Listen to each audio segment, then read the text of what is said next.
All right, here we go. Happy Monday. Got my lunar colors on, and we're going to have fun today because we're going to get to the videos we actually meant to cover yesterday, but I forgot I had the Gnosis Academy with Dr. M. David Litwa, whose Hermetica course is actually still in the beginning stages, and that's also tonight. So we're doing the live stream earlier today because I'll be in his Hermetica course later. And if you want to know more about David Litwa's Hermetica course and the limited hardcover of Hermetica 1 that's available, I will give you one last shout out for the Hermetica course. You can go sign up at his website and join his Gnosis Academy if you want. But yeah, sign up for the Hermetica course if you can, because it's still going. Got another 7 sessions left, including tonight, maybe 6. But either way, it's pretty amazing. So let's check that out quickly. The Hermetic Bible has finally arrived. After publishing Hermetica 2 for Cambridge Press, Dr. M. David Litwa, Ph.D., published Post-Human Transformation in Ancient Mediterranean Thought, Desiring Divinity, and 1 or 2 other dozen major works. From early Christian studies to Gnosticism and the Hermetica. Dr. Litwa also teaches and translates Ancient Greek and Coptic. If you want to study more with him, join his Gnosis Academy, which meets monthly, and also you get to enjoy and participate in his many online recorded courses, getting a new one each month that you are a member. As a member myself, I can tell you these are well worth your while, and you get to explore and study with other like-minded people, scholars, and teachers themselves in many cases. Join the Gnosis Academy and get access to all of Dr. Litwa's work today, including an introductory course on the Hermetica, which follows the translation of the Stobaean fragments in Hermetica 2. But finally, the great announcement is here. The Hermetic Bible has arrived, and Dr. Litwa has retranslated the Hermetic fragments and the Nag Hammadi Coptic into a new Hermetica 1, ordered as a path of initiation, and now released in the definitive edition from Fount Unlimited, an offshoot of Anathema Publishing in Canada, with beautiful artwork by Jose Gabriel Alegria Sabogal. Explore Hermetica and the Way of Hermes by pre-ordering the limited edition hardcover today, which ships out this spring. The unlimited paperback will also be available, as well as the deluxe version, which is already sold out. Explore the Way of Hermes with Dr. M. David Litwa, and stay tuned for more exciting announcements from Fount Unlimited, Anathema Publishing, and the Gnosis Academy.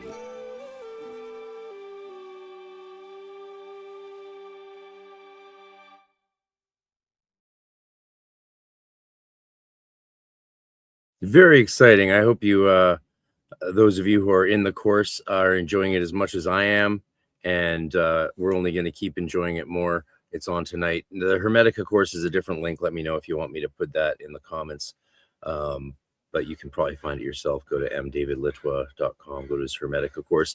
We're going to have some fun today. I actually keyed up 2 videos. One of them is kind of a more serious one. That the guy really does seem to know what he's talking about. And the other one is a weird one that just dropped and has gone super viral, and for our field. And that's probably the more fun one because it might be far out. I don't know what to expect from either of them. We'll see how much we get through today, but I started early, so we have time to do a lot, and we're going to have a lot of fun. Who's ready to have some fun, huh? All right. Anyway, let's dive into it. Every organization, movement, religion generates an egregore, but magical orders generate them deliberately. They feed them through ritual. They structure them through symbol. They sustain them through the dedicated practice of their members across generations. Welcome to the Reality Revolution. I'm your host, Brian Scott, and I'm really excited today to do a deep dive on the Golden Dawn. This is just the beginning of a series of episodes that I'm going to do to break down some of the secrets of the Golden Dawn. This is a secret order that taught the modern world how to create reality. I want you to imagine something with me. You're standing in the fog of Victorian London, 1888. Gas lamps flicker along the cobblestone streets. Somewhere in a quiet building away from the noise of the empire, a small group of men and women gather in a room draped in black cloth, lit by candles, surrounded by symbols older than Christianity itself. They're about to perform a ritual that will change the course of Western spirituality forever, and hardly anyone in the world knows they exist. This is the Hermetic Order of the Golden Dawn. I mean, I'm not sure if that's true anymore. I have a clip of I have a file with it being mentioned in mainstream media and streamers, like, you know, everyone from Joe Rogan to that guy Asmongold talking about it, and other podcasters, and then mainstream people references. I want to compile them all at some point. It would take forever and be for no reason really, other than to have like a stream of just people across mainstream media saying the words Hermetic Order of the Golden Dawn. It'd be pretty funny. And by the time we are finished, you will understand why this single organization. Yeah, Masons are not a secret order. Golden Dawn was a secret order. Which lasted barely 15 years in its original form, became the most influential magical order in modern history. You will understand how its teachings traveled underground through secret societies, mystery schools, and whispered lineages for over a century, shaping everything from new thought movements to the manifestation teachings you and I practice every single day. More importantly, you will understand how to use what they discovered, because the Golden Dawn was at its core a technology for creating reality. And the principles they codified are as alive and as potent as they were when W.B. Yeats walked through their temple doors, when Aleister Crowley memorized their rituals, when Dion Fortune carried... I mean, Crowley didn't ever get many rituals because there was just the LRP and the Outer Order, and that was about it. They didn't even do tarot, really, in the Outer Order. So Crowley never really got the rituals until he stole them during, you know, his invasion of the Blythe Road. And then he got some documents from Mathers and from Bennett. But yeah, he didn't ever really learn Golden Dawn rituals, which is why Thelema is so different from the Golden Dawn. Plus, he was intentionally making it different as well to make it his own thing. Carried their flame into... Or to fix the Golden Dawn. Yeah, he fixed it. Yeah. It's like if I tried to fix a motorcycle, having never touched one before. I'm just fixing it. I'm just taking the screws off and fixing it. A new era, when Israel Regardie, in an act of breathtaking courage, published their entire secret system for the world to see. This is a story about power. Obviously, you know, he didn't publish the entire system. He didn't even publish the Golden Dawn system. He published the Stella Matutina developments, and only part of them. And Frater Yeki does publish the original documents now from Cherubim Press. Go check it out. About imagination, about the hidden architecture of the universe and the human beings who dared to map it. And I promise you, by the end of this, you will look at your own practice of reality creation with entirely new eyes. The official story goes like this. In 1887, Dr. William Wynne Westcott, a London coroner, Freemason, and devoted occultist, discovered a collection of Cipher manuscripts. Wow. So, like, again, you know, people just aren't reading up-to-date Golden Dawn material and research and scholarship. Otherwise, they would know this isn't the case now. It's really a shame. So check out the modern up-to-date scholarship that we're doing. The main journal is The Light Extended, put out again by Frater Yekida and Cherubim Press. You can get the Light Extended volumes on Amazon.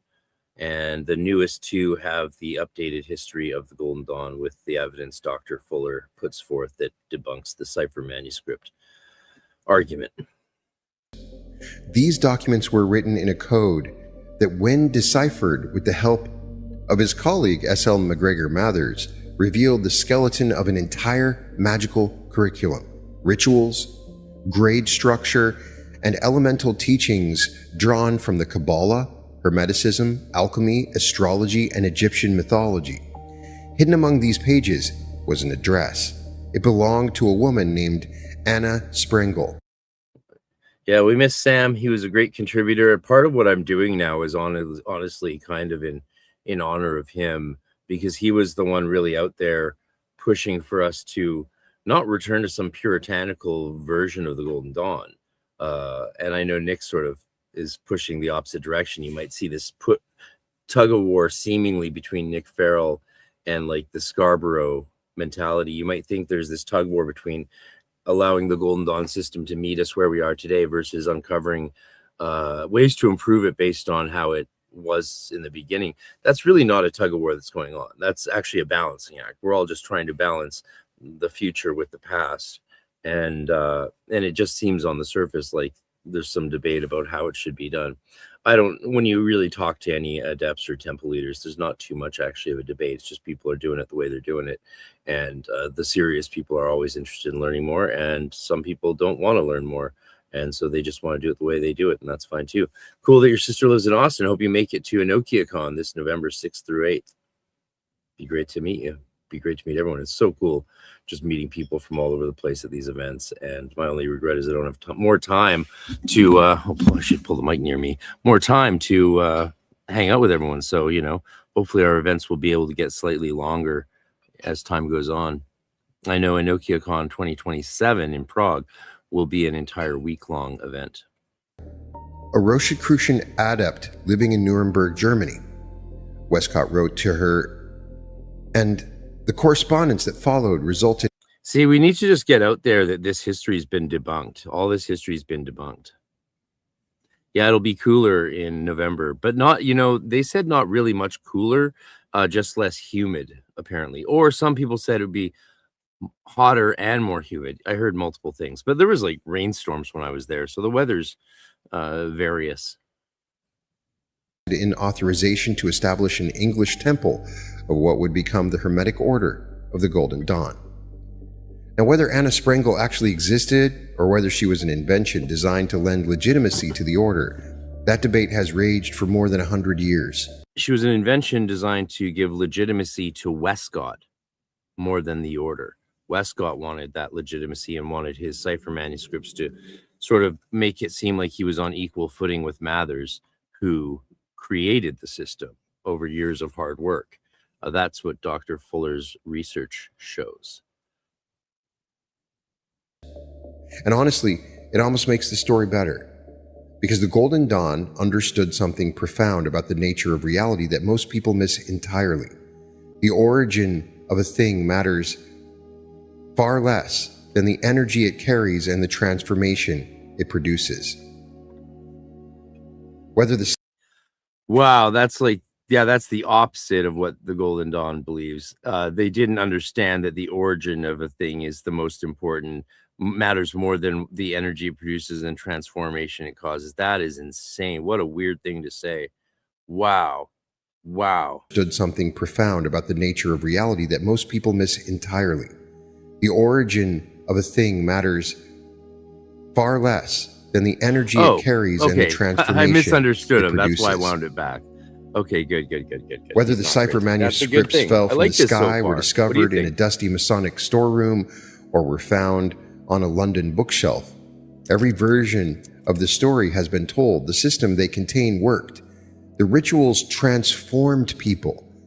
The practices opened doors in consciousness that had been sealed shut, and the results were undeniable. The first English temple, Isis Urania, opened in 1888, and within just a few years, the Golden Dawn attracted some of the most brilliant minds of the age. The poet W.B. Yeats, the novelist Arthur Machen, the actress Florence Farr, the occultist Aleister Crowley. I mean, Crowley didn't join for 10 years till 10 years later, over 10 years later, in the final days of the original order. The mystic A.E. Waite, who would go on to create the most famous tarot deck in history. The author Bram Stoker, who wrote Dracula. Why does everyone think Bram Stoker was in the Golden Dawn? He definitely was not. We know that for sure. He was friends with some of the people in it because they're all literati of the London Society. But yeah, no.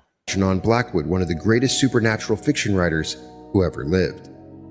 These were accomplished, highly And Mackin and Blackwood weren't all that impressed with it, if I recall. intelligent people. They were physicians, psychologists, clergymen, artists, and philosophers. They did this work because it delivered results that nothing else in their expertise could match. The Golden Dawn offered them something the churches could only promise: direct experience of the divine, personal contact with the forces that shape reality, and a systematic, repeatable technology for doing so.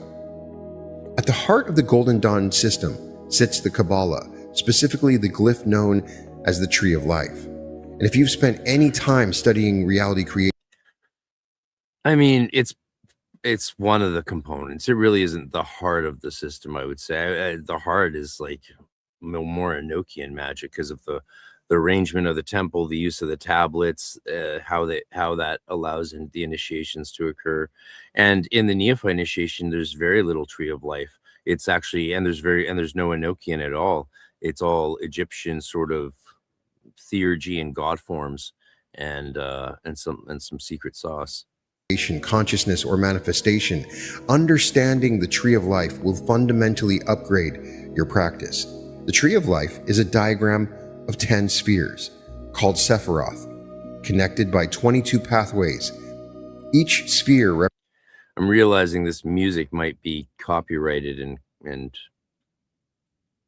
this video might be a bust, but we'll see. Pray for me. represents a different mode of divine energy, a different frequency of the one universal substance from which. All right, here's a question from Master Pidge. Here's a question I always wondered: how did Israel Regardie write the Black Brick? There is so much there in detail, but then I read somewhere that everyone in the original GD kept extensive notes. Yeah, he didn't write the Black Brick. He published Golden Dawn papers, and that's what make up the Black Brick primarily. He rewrote a lot of it. He rephrased a lot of it and flushed it out a bit, and then added his own rituals based on the Z docs, and that's what he did. Yeah. He, like, the Black Brick is Golden Dawn Stella Matutina, is the Stella Matutina grade material, initiations, Enochian. Oh, like, it's a ton of stuff. It's 50-60% of the system for sure, and then just sort of filtered through Regardie's view of things a little bit, but a lot of it's just verbatim from the grade material. All things emerge. The Golden Dawn taught that the universe evolved from a single source they called Ein Sof Ur, the limitless light, and that infinite Ensof Or. Yeah. ocean of brilliance differentiated itself into these 10 distinct expressions. At the very top sits Kether, the crown. This is the deepest sense of.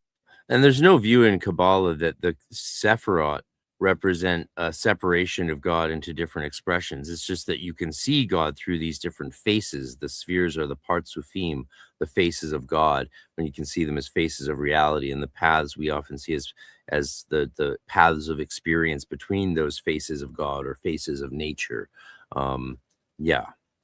Of selfhood, the ultimate root of being. It is the point where the infinite first concentrates into something that can be known. Below it, the tree branches into two pillars of polarity: Chokmah, or wisdom, and Binah, understanding. Chokmah. People should start writing it with the CH. You've all heard me explain how the Golden Dawn transliteration system of Hebrew, because they couldn't use Hebrew characters in TypeScript back then, led to these weird THs in Kether, the CH in Chokmah, right? You've heard me talk about that, so you understand. It should be better to write it with an H, Chokmah. You'll lead to a better pronunciation standard. Same with Kether, as Keter leads to, because it's pronounced Keter. Binah, Chokmah, Gevurah, Chesed, Tiferet, Netzach, Hod, Yesod, Malchut. Representing the fundamental density at the heart of all creation: masculine and feminine, active and passive, fire and water, expansion and form. These three uppermost spheres are called the supernals, and they represent the spiritual light that shines. Yeah, so this is the tree. the Qliphoth are part of this tree as well. They're not a separate lower tree. Sometimes people draw the tree of evil as a separate tree, but it's not separate. None of this is separate. All of this exists in the point of all existence, and then you just experience it differently, and theorize about it in discrete component parts. But it's all meant to be one in Kabbalah. Aleph is Aleph is Aleph. One is one is one. So the negative tree, it's not a negative tree, it's the tree of evil. It's the Qliphothic tree. And yeah, you can we have that in the Theoricus or Practicus grade material and Philosophus material. And there's lots of diagrams that we use to understand it in different ways. Use different maps to navigate different territory in our work and contemplation. And so it does appear in the GD. It's not negative, it's evil. And you encounter the Qliphoth anytime you try and engage with the Sephirah or any positive thing. You encounter the shell, the husk. Anytime you want something good, you have to go through the shell or the husk is kind of a good interpretation of the Qliphoth. And I just did a whole workshop on the Qliphoth and theurgy down in Austin, which will be edited in multicam 4K with pro audio that we rigged up this time. And out to members of the Arcane Research Society very soon. So go sign up today and you'll get to watch those great workshops. Sephardic versus Ashkenazi pronunciation. No, that's not what it is. Those pronunciations are, again, sort of different again. Like Kether is not Kether, it's Kesser in one of them, not Kether. The Chokmah thing and the Kether thing is the result of the Golden Dawn differentiating how they write Hebrew letters with English characters. So Tav was written T with a small h, so that you'd know it's Tav and not Tet, which was written with a T. That led to then people not understanding the Golden Dawn's method of transcription, thinking that the TH was a th pronunciation. But in fact, the H is just there to communicate that this is a letter Tav, as opposed to a Tet. Same thing with Chet, the letter Chet. So we wrote it with a CH, even though to differentiate it from Hey, which is written with an H. But Het is pronounced more of an H sound. It's never a Chet. It's never Chet, ever, in any dialect. Fun facts. I love talking about Hebrew. It's weird to talk about though, because I'm not a native speaker. I just did 2 years of it in grad school and then a year of Aramaic. So I have much better understanding than most Goyim. But I'm far from an expert. I'm far from any of that. Ton of different trees before the Kircher. Kircher didn't create that tree; he just popularized it. That pre-existed Kircher, and it did get popularized by him. But yeah, my favorite tree is the concentric circles, 10 concentric circles. It makes way more sense. It's way more accurate to describing what the tree is meant to represent. But they're all useful. They're different maps for different purposes. Cool. Minds beyond ordinary human consciousness. The Golden Dawn taught that when you invoke this energy, when you open yourself to the descending power of the supernal light, it flows through your mind and sanctifies whatever magical work you are doing. This is the energy that actually creates reality. Everything else is just the vehicle. Below the supernals, you find the spheres that correspond to what we experience as consciousness and emotion. Tifereth attributed to the sun. No. So the idea that it's the lower spheres we experience, that we have to progressively climb the tree to experience the supernals, that's the silliest idea. That's the most nonsensical, disruptive, and destructive idea to the entire system. You can experience the heights of Kether anywhere from the tree. They're not that's the thing that David Heimsmith's always like, oh, it's not the sequential progression towards higher experiences. You can have the full experience anytime, anywhere. Of course you can. Of course, to claim otherwise is ridiculous and not just elitist, but just wrong. Just wrong. Do I have a meme for that? I don't know. Sits right in the center of the tree. It represents the ordinary human ego, your everyday awareness. This is significant because the Golden Dawn placed the seat of human consciousness at the exact center of the universal diagram. You are in the middle of everything. You are the balancing point of the cosmos. And below that, you descend into... Really, no, we're everything. We contain it all. It's just that point is very important. It is the balancing point. But the idea that that's where your consciousness is seated, no one in the Golden Dawn would have ever said that. I mean, they'd probably be more like your consciousness is seated either Egyptian style in your heart, which would be Tiferet, but the pineal gland, they talked a lot about that, especially in unpublished to this day Golden Dawn documents. They talk about the pineal gland as corresponding with Da'at, not the throat. And really, I think often they have rituals that just incorporate the whole head, the throat, and the head, and then the supernals are off the body. The supernals are still off the body, and that's what makes them supernal. They don't touch our body, so that we do have to cross that abyss through knowledge to be able to experience them. And knowledge, of course, is Da'at or Gnosis. To the realm of the elements, the emotional life, Netzach, attributed to Venus and fire, the intellectual mind, Hod, attributed to Mercury and water, and the astral plane, Yesod, the foundation, attributed to the moon. Yesod is particularly important for reality creators because the Golden Dawn taught that this sphere is the subtle electromagnetic substance upon which the entire physical world is built.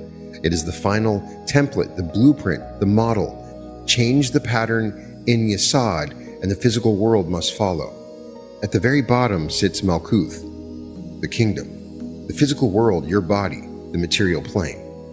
The Golden Dawn described it as the temple of the Holy Ghost, and beautifully as the actual tomb of Christian Rosenkreutz, the mystical founder of the... So that's what's interesting about the Golden Dawn, is that they took the spheres and created a territory in the temple out of that map, and created, a journey being told partially through the tree in that diagram. And that's what's really cool, is how they brought that into the physical in a very explicit way through the temple initiations. And that's really cool. The Rosicrucian tradition. Your body is the tomb. Your consciousness is the light sealed within it. And the entire work... A damn fine cup of coffee. ...of magic is the process of resurrection, waking up inside the tomb and realizing what you truly are. When I first understood this system, when I really grasped the tree of life is a map... Yeah, Talia, homegirl out there, just in the boonies near me. The ego sits on the throne of Tiferet. There's good reason for that. Yeah, it's the I. Rudolf Steiner saw the ego, which means I in Latin, as the higher self, and the me as the lower self down in Yesod or Malkuth. And so the ego is very important. It is either the throne of the higher or the higher itself. And this whole we need to destroy our egos thing is not really a GD thing. And yeah. Consciousness, and that moving through its spheres is identical to moving through states of awareness. It changed everything about how I approach reality creation, because the Golden Dawn was saying centuries before quantum physics that reality is structured in layers of increasingly dense vibration, and that consciousness is the force that moves between them. The Golden Dawn organized its teachings into a series of grades. I mean, so he's presenting a very modern psychological new age understanding of the tree of life, which is fine. I think it's really good that I like that people are still using it for that sort of new age cultural ethos. I think it's still a great tool to help you think about things. And so, yeah, I mean, the only thing is trying to understand what they thought 100 and something years ago based on the current new age model of the tree of life and Kabbalah. That's where you're going to get confusion, but we'll see what happens. And oh yeah, thanks to Storskag, French for Salt. Check out the book Kabbalistic Tree by Hayez for an excellent expose on a number of different trees. To call it a number of different trees is kind of an understatement. I mean, like this book has a lot of stuff in it. This has a lot of trees. It's got all the diagrams. Let's look at some ancient trees. Yeah, there you go. There's the one I like. I like that one. The concentric circles. Different versions of the concentric circles. This book is just one of my favorite books to come out in the past many years. Yeah, look at the older diagrams. They're usually very different. That's a cool picture. Look at that.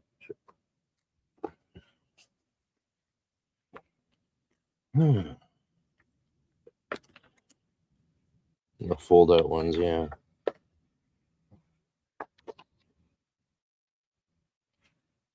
Very cool. Yeah, if you want the book on the Tree of Life, look no further than this beautiful beast right here. That will give you a fuller understanding than we have time to get to on any live stream or podcast that will ever be done by anyone. Each corresponding to one of the Sephiroth on the Tree of Life. You began as a neophyte, literally a new plant, and worked your way up through progressively deeper. You're not a new plant. That's funny. A new plant. Oh, man. Imitations. The opening words spoken to every new candidate still give me chills. Inheritor of a dying world, we call thee to the living beauty. Wanderer in the wild darkness, we call thee to the gentle light. Long hast thou dwelt in darkness. Quit the night and seek the day. These are the words of awakening. They are describing exactly what happens when someone begins the journey of conscious reality creation. You quit the night. You leave behind the unconscious, reactive, habitual way of living that most people never escape and step into awareness. You step into the light. Each grade initiation was an elaborate ceremonial experience designed to impress specific spiritual forces upon the candidate's consciousness. The neophyte ceremony introduced the elements and the basic polarity of light and darkness. Higher grades explored earth, air, water, and fire in sequence, each element corresponding to a layer of the human psyche. By the time you reach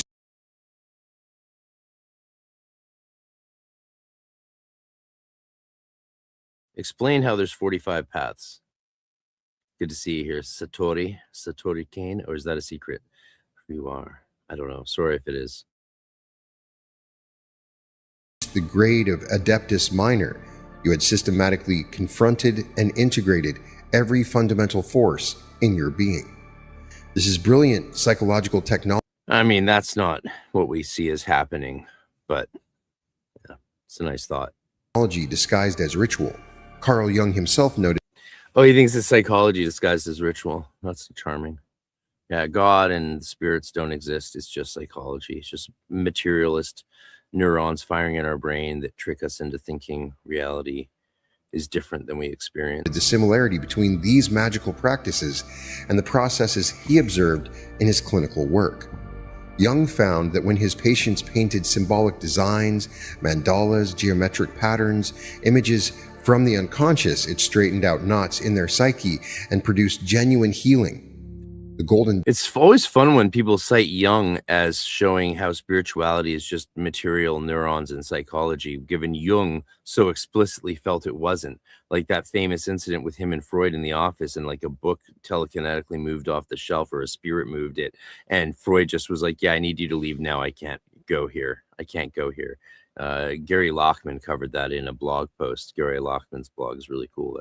That's Gary Valentine, formerly of the band Blondie. Good stuff. I love his work. Don had been doing this systematically for decades before Jung wrote a single word about it. The grade system was essentially a curriculum for expanding consciousness, and what makes it extraordinary is that it worked whether you fully understood what was happening or simply performed the rituals with sincerity. The symbols and ceremonies bypassed the rational mind and spoke directly to the unconscious. They activated something deep inside the practitioner, something that many traditions... Yeah, what he's missing is how you understand what's happening creates the context and paradigm for what happens. So if you have a messed up understanding of what's happening, then what happens tends to be very different than if you had a better understanding of what the context is. So that's how you see some people take the stuff into some pretty dark and hedonistic places. called the higher self, the holy guardian angel, or what the Golden Dawn called the higher and divine genius. Yeah, I'm glad he pointed out that the Golden Dawn called it the higher genius, not the holy guardian angel. There's no holy guardian angel in Golden Dawn material. Now we arrive at the practices themselves, the techniques that the Golden Dawn developed and refined, which are still used by serious practitioners of magic all over the world. And when I say magic, I mean the art of causing change in consciousness and in the external world through the directed use of will, imagination, and energy. That is the oldest and most accurate definition there is. Thomas Merton uses true self. The LBRP, the lesser banishing ritual of the pentagram, which I have taught and have several episodes on, is where every Golden Dawn student began and where every serious practitioner still begins today. You know what's coming.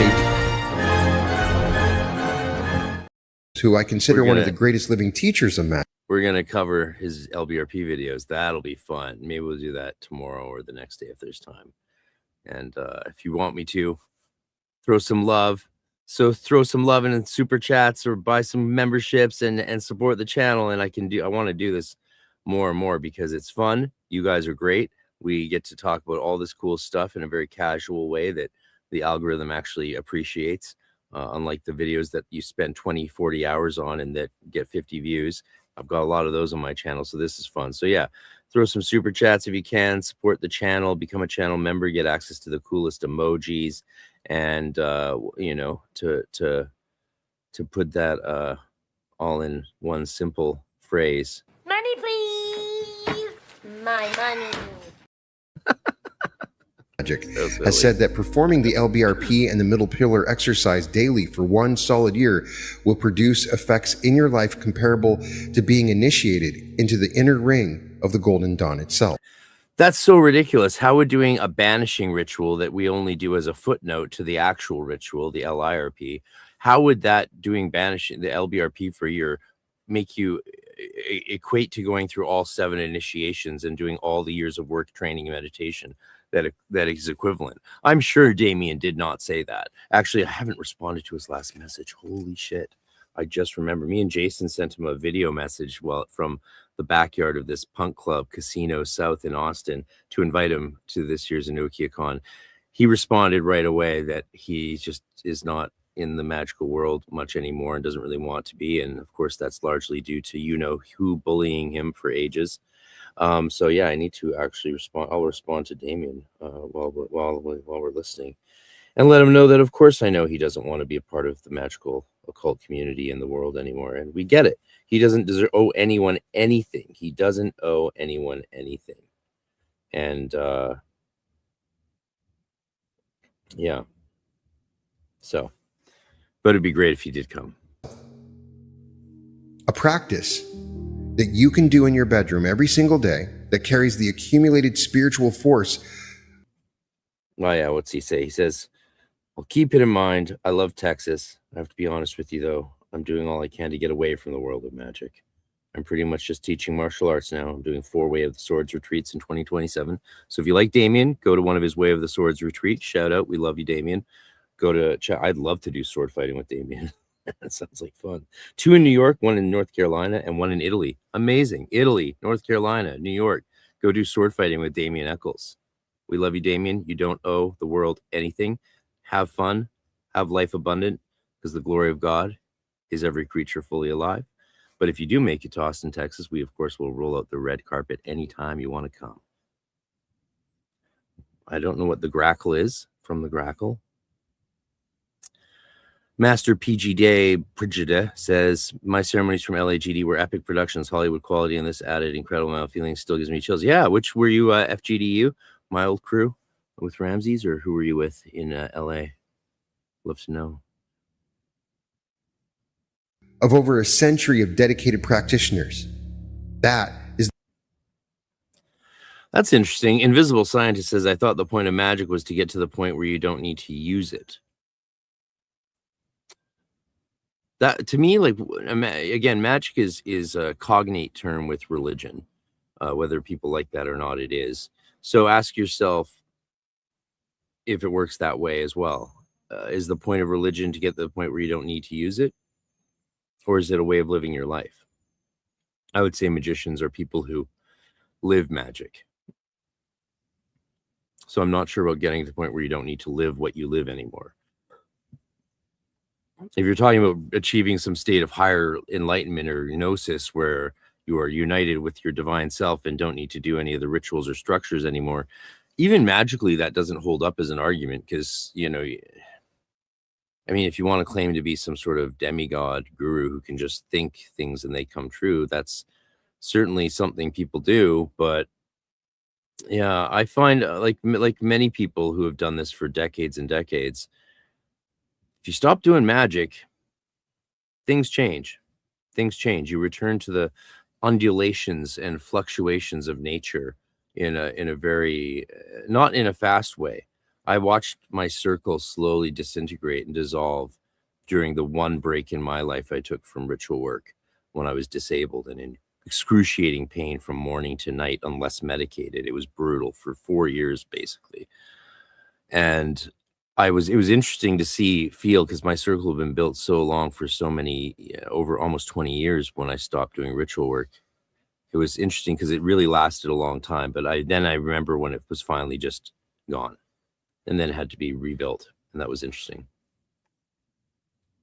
I'm glad I did that experiment, unintentional as it was, because I was too disabled to do shit. Yeah, sometimes you're in so much, I couldn't read for 4 years. Imagine being in so much pain, you can't read a sentence, really. You can barely read a book. You can't read a book. That was rough. Yeah, there was a big split, so I was pushed out of both. Long story. Oh, wow, yeah. Yeah, I know the stuff with Daniel and Nancy and then the other team, and I know all about it. I got a lot of calls during that period and tried my best to be supportive, and that's what happens. Groups break apart. The center cannot hold. Mere anarchy is loosed upon the world. The blood-dimmed tide is loosed and everywhere. The ceremony of innocence is drowned. The best lack all conviction, and the worst are full of passionate intensity, you know? Surely some revelation is at hand. Surely the second coming is at hand. The second coming. Hardly are those words out when a vast image out of Spiritus Mundi troubles my sight. Somewhere in lands of a desert, a shape with lion body and head of the man, a gaze blank and pitiless as the sun is moving its slow thighs, while all about it real shadows of the indignant desert birds. The darkness drops again, and now I know that 20 centuries of stony sleep were vexed to nightmare by a rocking cradle, and what rough beast its hour come round at last slouches toward Bethlehem to be born.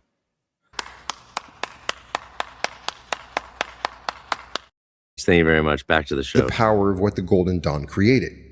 The LBRP involves standing in the center of your space, tracing pentagrams in the 4 cardinal directions while vibrating divine names and visualizing archangels standing guard at each quarter. Raphael in the east with the quality of air, Michael in the south with the blazing force of fire, Gabriel in the west with the deep power of water, and Uriel in the north with the stability of earth. You are standing at the center of a cross of light surrounded by flaming pentagrams and angelic presences. This is imaginative technology at its finest. You are using your body, your voice, your breath, and your visualization to create an energetic space, a sacred container in which transformation can occur. The Golden Dawn understood that the imagination is the primary creative faculty of the human being.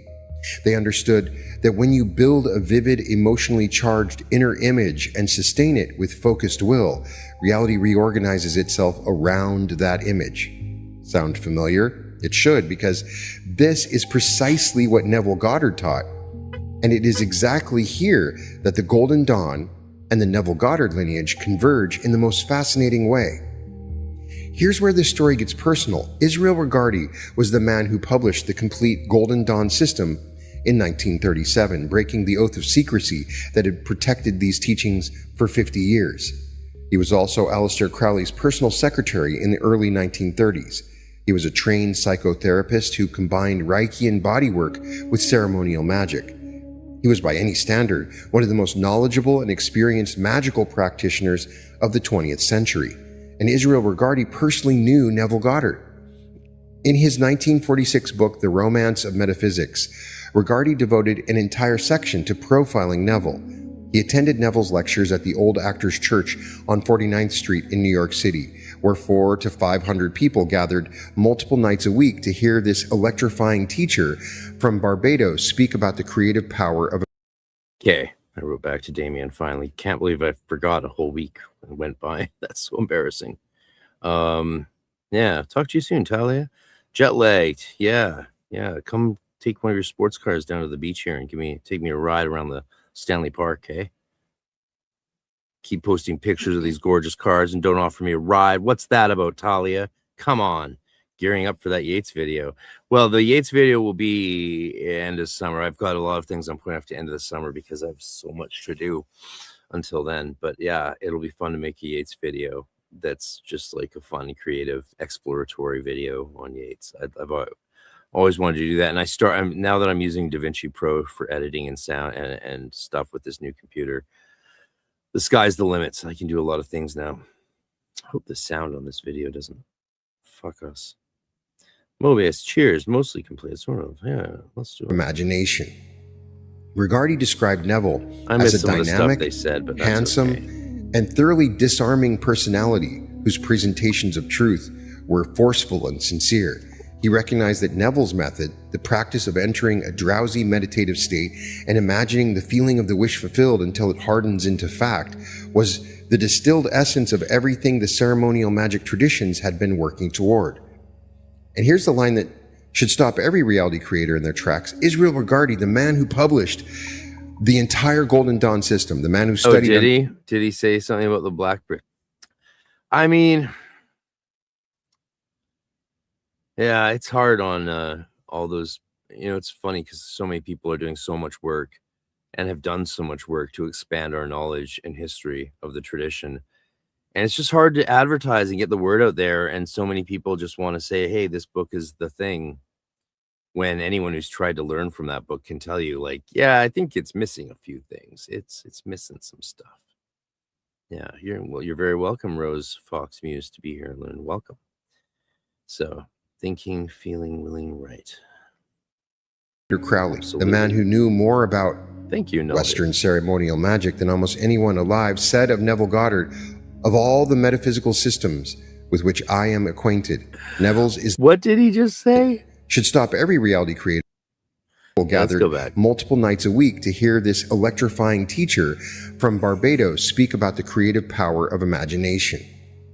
Regardie described Neville how to create practitioners. I mean, so really what he's going into is the birth of new thought here, but he doesn't know that's what he's going into. He's just sort of morphed from GD into new thought, and there are connections between those things, but new thought gave birth to the Kabbalion and, all those other works by Atkinson and what's the main guy, the main new thought guy's name? Anyway,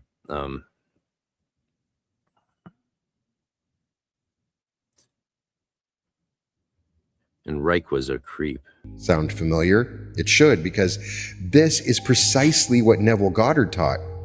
And it is here that the Golden Dawn and the Neville Goddard lineage converge in the most fascinating way. Way weirder than that. Here's where this story gets personal. Israel Regardie was the man who published the complete Golden Dawn system in 1937, breaking... So that's just a republication of most of the stuff in the Black Brick that he had to rewrite because he couldn't get the copyright away from Llewellyn, and he did this through New Falcon Press. So that's the story of why there's these two books by Regardie, and they do have different things in them, and they're both great for adepts. They're completely useless if you're trying to go through the Golden Dawn. They're very useful if you're trying to establish an inner order curriculum or temple.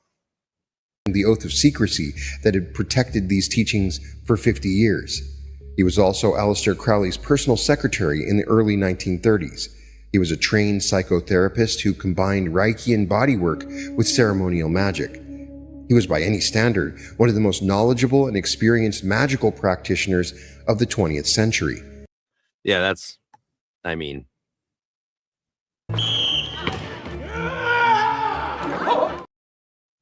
such nonsense. The most experienced, so silly. We all know that's not true. And Israel I mean, Regardie finished being secretary, then published the Tree of Life book using some of the knowledge he'd learned from Crowley and researched. And that got him condemnation from one Golden Dawn order, as he says in the book, and an invitation to another. And so he joined the order he did. He didn't really want to meet with people or learn much. He just took the documents and then tried to become a secretary for the Whare Ra group in New Zealand. They told him to piss off. So he published the limited texts that he had gathered. And he didn't even want to meet up with people to learn more. He was around, and he characterized that temple as in its latter days where they didn't understand the material anymore. No, it was a heyday of that temple. Like Dion Fortune was around. They were rocking hard, and he just wasn't interested in learning. And in a letter, I can show you the letter. In a letter in later years, he regrets what he did and feels that the reason he lost all his stuff or had his home burned down was because of that, and including the adept who broke away from Tahuti, Martin, my former roommate. He stole a bunch of our stuff, including my stuff, and then his home burned down. So there you go. Regardie personally knew Neville Goddard. In his 1946 book, The Romance of Metaphysics, Regardie devoted an entire section to profiling Neville. Okay, Gridless says, I came across something that said Steiner's work was used to give clarity on some inner order material in the Stella Martini was directly pulled from Steiner's work, because Felkin thought that Steiner was basically kind of a secret chief type person. Steiner wasn't impressed by Felkin and the Golden Dawn, but the Stella Matutina daily rhythms that pretty much most orders use now, that's daily rhythm is a phrase from Steiner and comes from his daily rhythms. And we have that throughout Waldorf education as well. Because Steiner was OTO, original OTO, right? And then distanced himself over the sex magic inclusion in the OTO that came along, and but was also a major player in Memphis Mizraim Masonry. I think it's the Memphis style. Yeah, exactly. He attended Neville's lectures at the Old Actors Church on 49th Street in New York City, where 400 to 500 people gathered multiple nights a week to hear this electrifying teacher from Barbados speak about the creative power of imagination. Regardie described Neville as a dynamic, handsome, and thoroughly disarming personality whose presentations of truth were forceful and sincere. He recognized that Neville's method, the practice of entering a drowsy meditative state and imagining the feeling of the wish fulfilled until it hardens into fact, was the distilled essence of everything the ceremonial magic traditions had been working toward. And here's the line that should stop every reality creator in their tracks. Israel Regardie, the man who published the entire Golden Dawn system, the man who studied under Crowley, the man who knew more about Western ceremonial magic than almost anyone alive, said of I mean, he definitely was one of the least knowledgeable ceremonial magicians of everyone alive. It's completely the opposite. He was one of the least knowledgeable at that point. Anyone in the temple he was initiated into knew more than him. Crowley knew more than him, of course. And I mean, I love Regardie's work. I'm a big Regardie fan, but let's be honest. Neville Goddard, of all the metaphysical systems with which I am acquainted, Neville's is the most magical. Let that sink in. The master of ceremonial magic looked at all the elaborate rituals, all the pentagrams and hexagrams and divine names and angelic invocations, and declared that the most magical system he had ever encountered was one man standing on a stage telling people to close their eyes and imagine.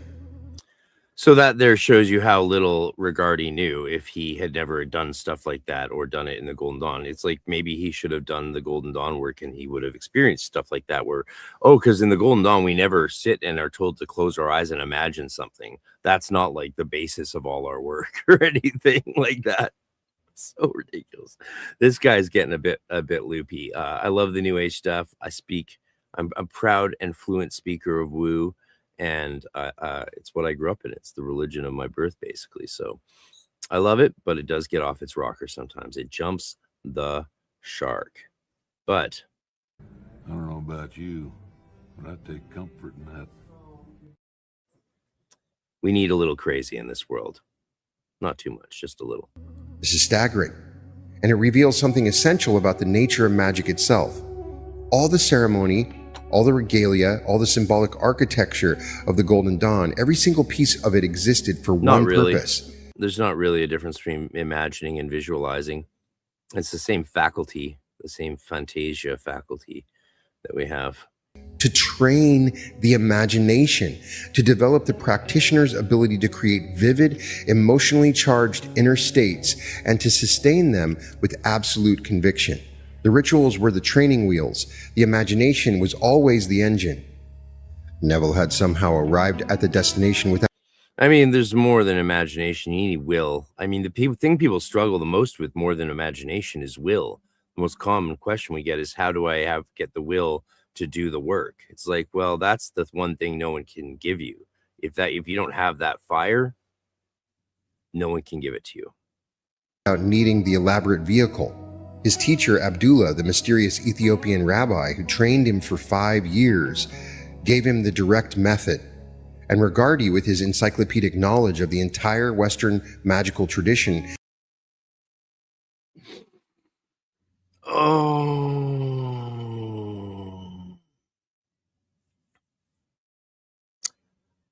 Yeah. Recognized that Neville's approach was the purest expression of the principle that all magic ultimately serves. I've read all of Neville's lectures, I've recorded them, studied them, lived them, and when I discovered Regardie, the Golden Dawn's greatest chronicler, considered Neville the ultimate magician, it confirmed something I had felt for years. The imagination is the supreme magical instrument. Everything else is scaffolding. Be sure to check out the episode where I read Israel Regardie's chapter from that book. You sit on a throne of lies. Powerful practices, and one that bridges directly into modern reality creation work, is the middle pillar exercise. This technique was emphasized by Regardie above almost all others as the foundation. That's accurate. Of practical magical work. The middle So even though the middle pillar is not a Golden Dawn ritual, it's an exercise in the philosophy and portal grades, it has become, through Regardie, a standard practice from the neophyte grade onward, and is used across magical systems and schools now worldwide. So, nothing wrong with using the middle pillar for whatever exercises, for whatever you want to raise energy and stuff, for sure. Pillar corresponds to the central column of the tree of life. In this practice, you visualize a sphere of brilliant white light above your head, the Kether center, your connection to the infinite. You vibrate divine name Ehyeh, which translates as I am. Ehyeh, the same name God gave to Moses from the burning bush. Or like I will be. Yeah, tense is not really present in biblical Hebrew. And the same principle Neville Goddard placed at the absolute center of his teaching. You then draw the light down through a series of energy centers along your body: the throat, Da'ath, the heart, Tifereth, the solar plexus region, yes, Keter dot Tiferet Yesod Malchut, Sod, and the feet, Malkuth. Each center is activated with its own divine name, its own color, its own frequency.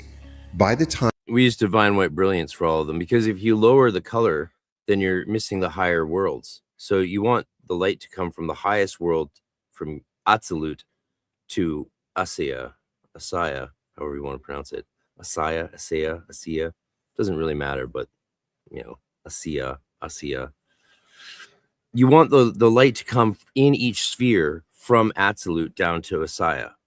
So you need divine white brilliance. If you use a color, you're starting the flow lower down on the tree and not pulling from your divine self. Pull from your divine self.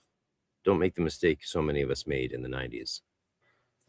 Lord of Ness. Hi, Frater RC. Tell me if I'm right. The Golden Dawn wasn't a Rosicrucian revelation. It was the epitome of Freemasonry and Rosicrucianism within the SRIA. No, it's nothing to do with Freemasonry.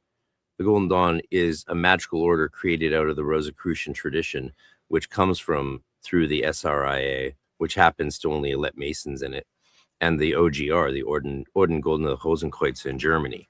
So that's what the Golden Dawn springs out of, is the magical ideas of Hermeticism and the Rosicrucian movement, much more so than Freemasonry.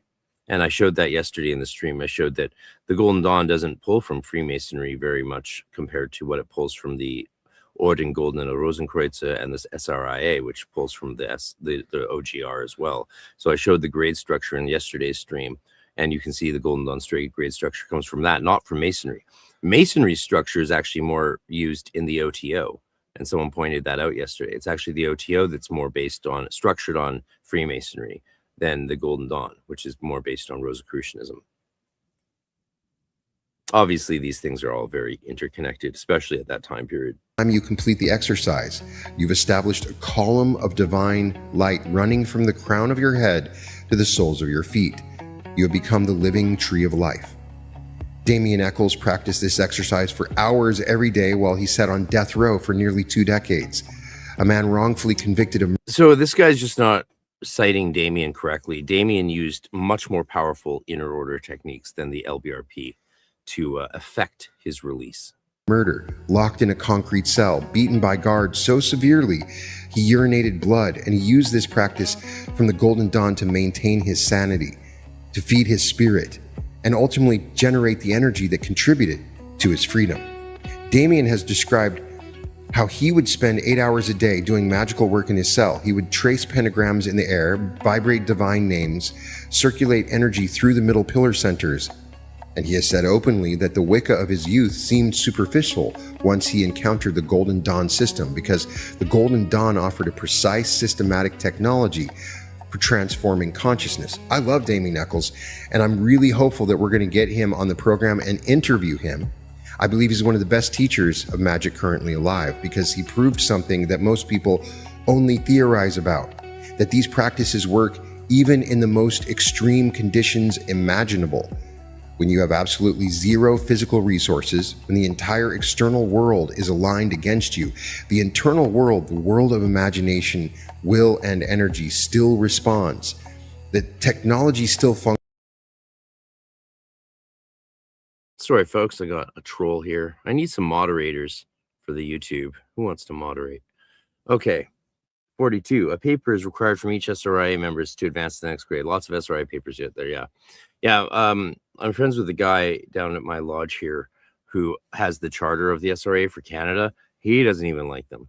I mean, he's like, they're run by, in Vancouver, they're all like Anglicans who don't want other non-Anglicans to be in it.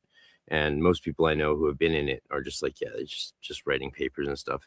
There's a reason the Golden Dawn needed to emerge out of the very sterile and masculine dominated environment of the SRIA. And they wanted to bring magic into the communities that they served.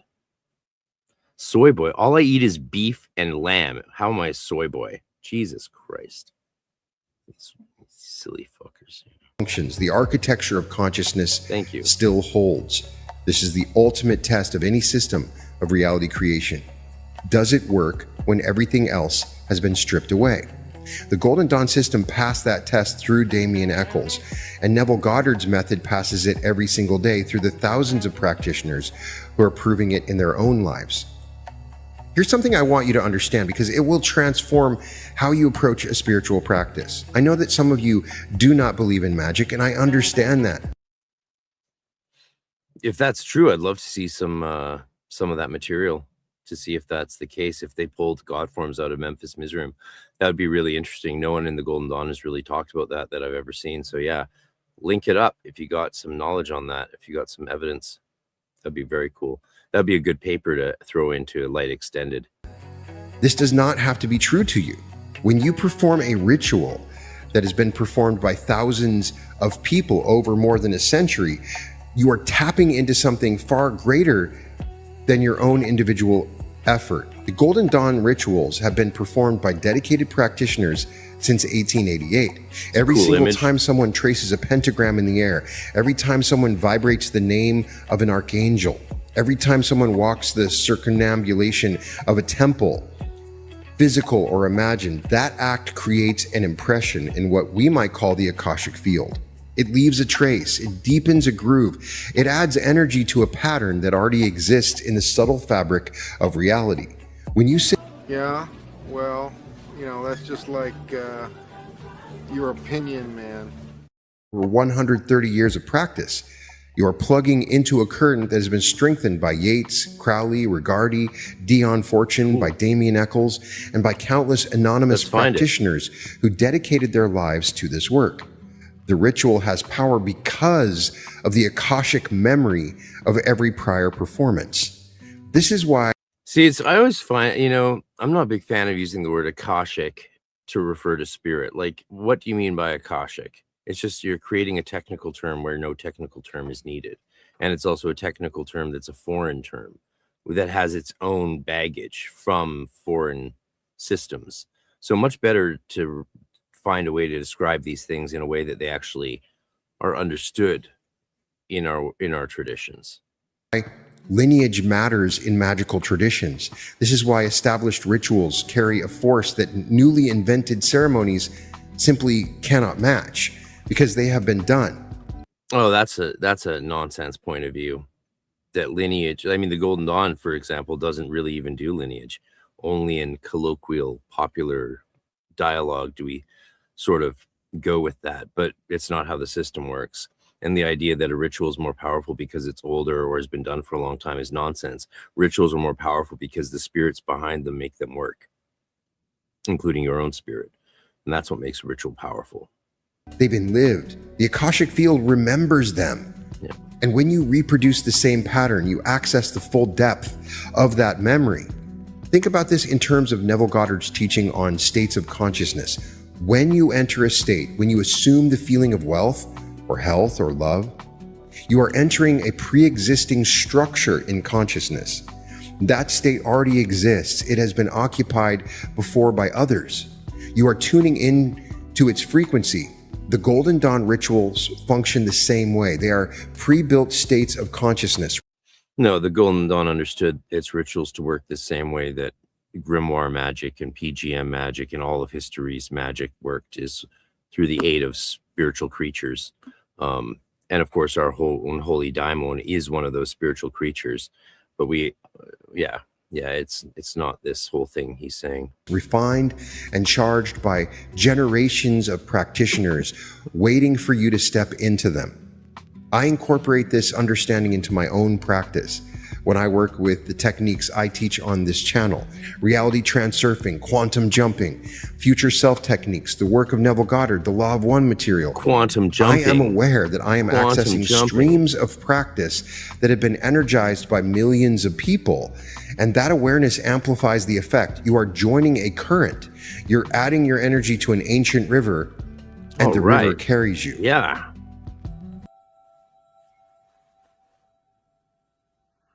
I've got good news. Usually without anyone realizing it. When the original order began to fracture in the early 1900s, its members scattered and carried the teachings into every corner of the Western mystical world. I'm not sure if it's real, but Aleister Crowley left to form the AA and the OTO, embedding Golden Dawn rituals and Kabbalistic correspondences into his thelemic system. A.E. Waite took the mystical branch of the work and created the Waite-Smith Tarot deck. Yes, it was. The most widely used tarot deck in history, whose imagery... Lord of Ness. A Memphis Mizraim initiate recounts on a podcast that they perform Godform rituals, where each initiate chooses a god based on their personality, Hathor for an artist, Thoth for a writer, and so on. Really interesting. That's fascinating. I would love to know more about that. And I've always wanted to dig more into Memphis Mizraim, because Memphis Mizraim, like, that was what Cagliostro and Melusina of the Russian Rite back in the 1700s were using. And that's when we know for sure they were using a physical white and a physical red substance. They were using DMT and an MAO inhibitor and giving it to the candidate for the coffin initiation of the 3rd degree. They were doing that right after Edward Kelly and John Dee had a mysterious red powder. And that's where there's a very strong argument that Kelly knew how to make that same thing that they made just a short time later, because the people of in the Memphis Mizraim, Cagliostro and Melusina, they didn't just magically figure out how to make these things themselves. They learned it from other alchemists. Who were those alchemists they learned from? Well, hopefully P.D. Newman might illuminate more of that this EnochiaCon when he does his 3rd installment in his series of lectures on this topic. And I have temporarily made his previous 2 lectures, P.D. Newman's lectures, previewable in full on the arcaneresearchsociety.com website. So you can go check out 2024 and 2025 lectures from P.D. Newman, as well as Dr. Sledge's lecture, Terry Burns's lecture. We preview just a couple, just like 10-20% of what we do each year to the public as a way to give back, because obviously we have to keep these things sort of behind the wall for our supporters, so otherwise we'd cease to grow. Yeah, David Lynch fan, definitely. So Storskeg says, so the God form rituals, what Memphis Mizraim rituals are based on invocation, I am style grammar from Egyptian ritual? I don't know. I didn't know Memphis Mizraim had God form rituals until just now when you guys told me. Trans-surfing pendulum swings is a poor understanding of unseen cycles. Yeah, exactly, Satori. I fully agree. Is saturated with Golden Dawn symbolism. To reduce things to such an absurd degree and then say this is ontology or this is metaphysics, you just shut yourself down with certitude. You know, you're narrowing your field of understanding, and you cease to become open to what things may be, to a deeper understanding. And the only way you get deeper understanding is maintaining openness, which means uncertainty, anxiety even, and certainly not the totalitarianism and death of certitude. Every time someone picks up a Rider-Waite tarot deck, they are handling Golden Dawn technology. Dion Fortune split off to form her own group, The Inner Light, which I discussed in a previous episode on the woman who weaponized magic. And she wrote books like The Mystical Kabbalah and Psychic Self-Defense that became foundational texts for modern occultism. Her student Gareth Knight continued the lineage, and through Fortune's influence, Golden Dawn principles filtered into the modern Wiccan and neo-pagan movements, providing the ceremonial structure that Gerald Gardner wove into the foundation of Wicca. Israel Regardie's publication of the complete Golden Dawn system in 1937 was the earthquake that shattered the veil of secrecy forever. No, he published in 1935, the Black Brick, the Golden Dawn, and then 37 to reprint through New Falcon. He wrote that. So even get your facts right, man. Get your facts right. You know, man. Come on, man. One commentator noted, this single book has been the foundation for much of the occult revival of the last half of the 20th century. It provided resource materials for Wicca, modern paganism, and dozens of magical groups. It gave tens of thousands of serious students a complete curriculum for spiritual development. The teachings also flowed into the world of psychology. Regardie was a practicing psychotherapist who saw the direct parallel between magical initiation and Jungian individuation. Jung himself had noted that the symbolic work his patients did, painting mandalas, working with archetypal images, produced therapeutic effects identical to what the ceremonial magicians described. The Golden Dawn system was depth psychology before depth psychology had a name. And then there is the connection to the New Thought and manifestation movements. Neville Goddard, as we have discussed, was personally known to Regardie and was considered by him to be the most magical practitioner he had ever encountered. The principles underlying Neville's teaching. You know, I know Regardie's called a psychologist a lot, but he didn't have a PhD in psychology. He had no formal training in psychology. He was a chiropractor. So, I don't know. The creative power of imagination, the importance of entering specific feeling states, the identity of consciousness with God, are the same principles that Golden Dawn encoded in their elaborate ceremonial system. Oh, thank you, the Redford 11. New to your channel, glad to find a community with reliable info in the GD tradition. Yeah, you're welcome. That's what we do here. We look at stuff and try and be reliable. I certainly come from an academic background and value sourcing and all of that, but not to the extent that I, become stifled by it. The best information for practitioners is not always academic information. It's often practitioner information and the experiences of others who are on the similar path as you. Yeah, it was 2 volumes or 4. Originally, I think it was 4. The Golden Dawn is the root system beneath the visible forest. Whether you practice tarot, Kabbalah, ceremonial magic, Wicca, chaos magic, Neville. Well, it's really not that the Golden Dawn is the system under these things. It's Hermetism. It's the Hermetica that underlies these things that they're all based on for the most part. That basic Hermetic spirituality, which I wrote about in my 2019 book. Before Hanegraaff even published the phrase Hermetic spirituality, I had already been promoting that idea since 2003 and published in 2019. But my work was overlooked by Hanegraaff, which I don't blame him for. It was just a pamphlet that I had written for a friend that I put out.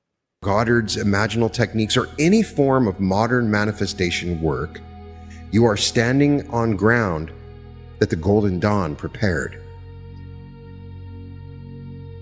The Golden Dawn assigned each initiate 4 elemental weapons: the wand, fire; the cup, water; the dagger, air; and the pentacle, earth. These correspond to the 4 letters of the divine name Yehovah, the Tetragrammaton, and to the 4 fundamental forces required for the manifestation. The Tetragrammaton, it's... I'll show you what that looks like shortly. Any intention into physical reality. The wand represents will. It is the initial impulse, the desire, the spark that says, I choose this. In Neville's language, it is the moment you decide what you want. The cup represents the emotional and receptive faculty, your ability to feel the wish fulfilled, to receive the impression of the desired state. The dagger is the discriminating intellect that cuts away doubt, distraction, and conflicting beliefs. And the pentacle is the physical anchor, the final step of grounding the intention into material reality.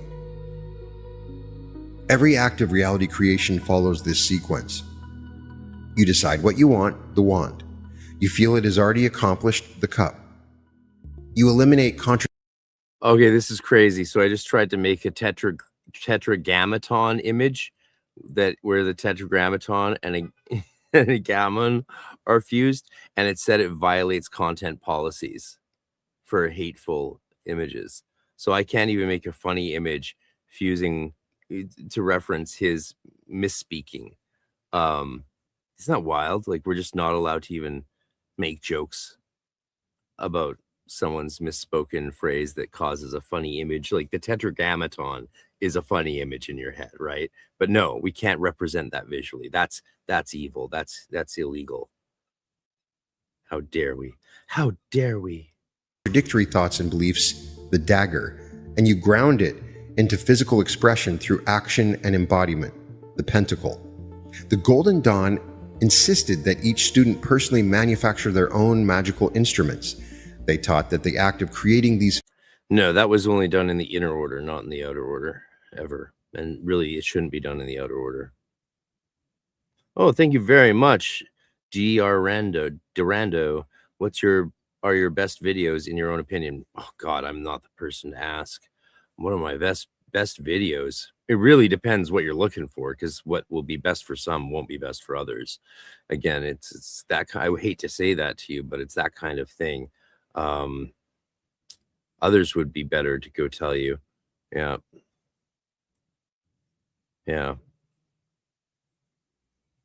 It depends what topic, because I cover a wide range of topics within a certain field. So yeah, I can think of some videos I like. I mean, I like the videos that didn't get really any attention. I like my whole string of, I did an audiobook of the whole Screw Tape letters, and made separate videos for each of them. And those are like under 100 views. They're like hardly, no one watched them. And, but they were really fun to make. It was really fun to do the demon voices on the Screw Tape letters by C.S. Lewis. So check out those videos. Maybe they're underwatched, but they're fun. And I took way too long figuring out what stock footage to line up to different parts of it. I spent ages on that thinking people would like it as much as I did, but nah. Anyway, that would be my recommendation. But I think all my videos are great. Right, guys? My videos just will make you feel like this.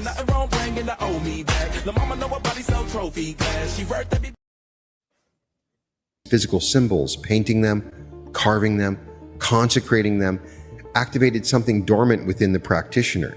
The instruments were expressions of inner realities projected outward, and once created, they reacted upon their maker. They became, as the order taught, good videos true talismans of power.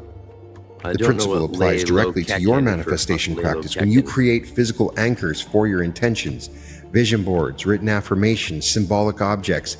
Yeah, so he's conflating new thought and positive thinking with the Golden Dawn. to sort of appropriate the Golden Dawn tradition into New Thought, which is, you know, there's a crossover, there's a massive intersection of the Venn diagram, but reducing the Golden Dawn to New Thought is sad.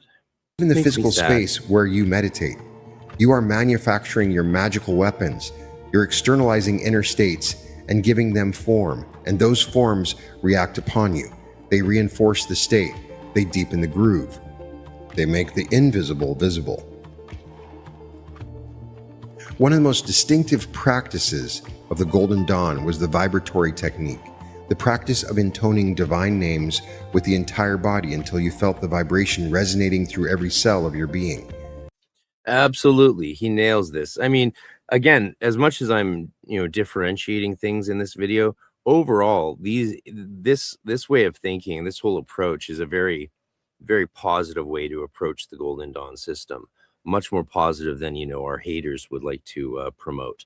So, you know, definitely, again, this is the world I come out of. I got a lot of love for it. I'm just trying to take it a bit further and get a bit more serious than a lot of people want to get with it. And that's okay. There's room for all of us. We can all hang out together and party at EnokiaCon or next April at MagicCon in Austin. This was treated as a core technology, and Regardie emphasized.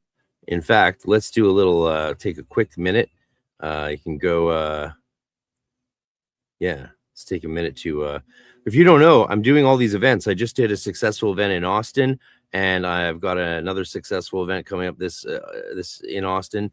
We got like 30 seats left. Register, show up to Austin, Texas. It's going to be the biggest EnokiaCon we probably ever do, because the next year's in Prague in 2027, and that will be smaller due to room limit capacities.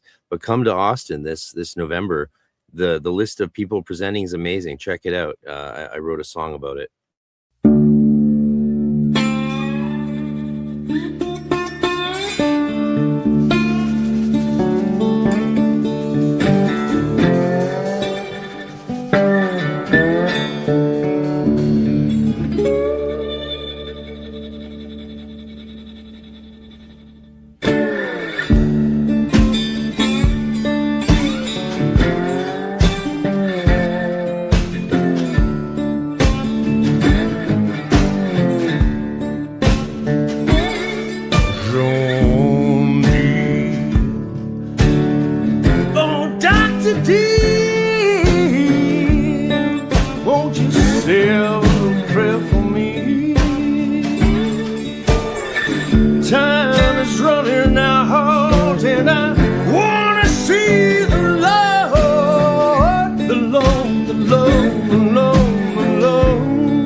Come to Austin or attend online. Either way, advanced pricing is ending soon, so you can sign up for only 3 payments of $100 right now, and you get access to a lot of stuff and a great community. So if you can join and attend, that would be great. I don't know what's lazy. Weed break. No weed. It's too early. It's only 4 o'clock here in Vancouver. That's like bedtime shit for my psoriasis. I won't show you my ankles. They're very painful. But yeah, I use a little weed in the evening for psoriasis, but that's about it. Doesn't do much to me anymore because I've used it for psoriasis pain for a long time. But now with my diet, it's clearing up. Look at that. I have 2 Band-Aids because I did cheat at the concert the other night and had 2 glasses of wine. No more sugar for me. It's carnivore lion diet, baby. Emphasized it above almost everything else in the curriculum. The idea is straightforward but profound. Certain combinations of sounds, when spoken with full concentration and emotional engagement, produce measurable effects on consciousness and on the subtle energy field of the practitioner. The Hebrew divine names used in Golden Dawn rituals, Ehyeh, Yehovah, Elohim, Shaddai El Chai, are believed to encode. He did the high right. He did Shaddai El Chai. He didn't do Shaddai El Chai like he did with Chokmah. So again, inconsistent. This is what we teach in Neophyte, is how to be consistent and have a solid understanding of the basics of Hebrew. You don't have to learn Hebrew. Helps. It's cool, but you just need to know the alphabet. Drando says, I found it, the Screwtape Letters playlist. Honestly, enjoy your podcast, but it makes me want to buy more books. Frater, I already have over 2,000. I know. We're all in the same boat. And I actually had to stop recommending books on my podcast years ago because, one, people were buying too many of the books I recommended, and I think that's silly. You just need the books you need, and if you don't need it, you don't need it. But also, if I talked about a limited edition book I was excited to buy, and I talked it during the height of my podcast, because it took a hit when I started opening up my guests to having people other than just, hardcore lefties on. I started saying, okay, I'll talk to some people across the aisle, some centrists, some Republicans, and lost like half my audience doing that. But that's okay, because now I have the good people, the people who aren't ideologically brain rot captured and who are open to, actual liberality of spirit and all that. We're not going to get into it because it's not interesting. But yeah, I'd recommend a book that was limited edition, and then I'd go to get it the next day, and it would sell out because hundreds of people would buy it. They couldn't believe that Hermetica, which I promoted at the start of the stream, they couldn't believe it sold out before it was even done printing. I said, you should have let me know before you were going to go to print, and I could have told you to make more than 500 of these. And if you want to get a copy, the link's in the chat. 1 copy per customer at this stage, because they want as many people to get them as possible. So go get your copy of Dr. Litwa's Hermetica today and join his class, which is live tonight. I think it's at 5 or 6 o'clock. Which means we have to get through this stream so I can go attend my Hermetica class with Litwa and like 50 other people. It's amazing. Specific frequencies that correspond to different levels of the tree of life. When you vibrate the name Ehyeh, I am, you are doing something remarkably similar to what Neville Goddard taught when he said that the foundation of all reality creation is the awareness of being. I am is the creative principle. See, he's making it sound like Regardie got all this stuff from Neville Goddard, or that Neville Goddard was like, Neville Goddard came way after the Golden Dawn, right? Like 50 years later. So the idea that Neville Goddard inspired all this Golden Dawn stuff is a really weird way to frame it. Am I crazy? Am I getting this wrong? Let me know. Principle itself, it is the ground from which all manifestation springs. The Golden Dawn ritualized this truth and built an entire technology around it. Modern science is beginning to catch up with this understanding. Studies on sound healing, mantra meditation, and the effects of vocalization on the autonomic nervous system all point to the same conclusion. Sustained, intentional sound production alters brain states, shifts emotional frequencies, and creates measurable changes in the body's electromagnetic field. The Golden Dawn practitioners discovered this through direct experience more than a century ago.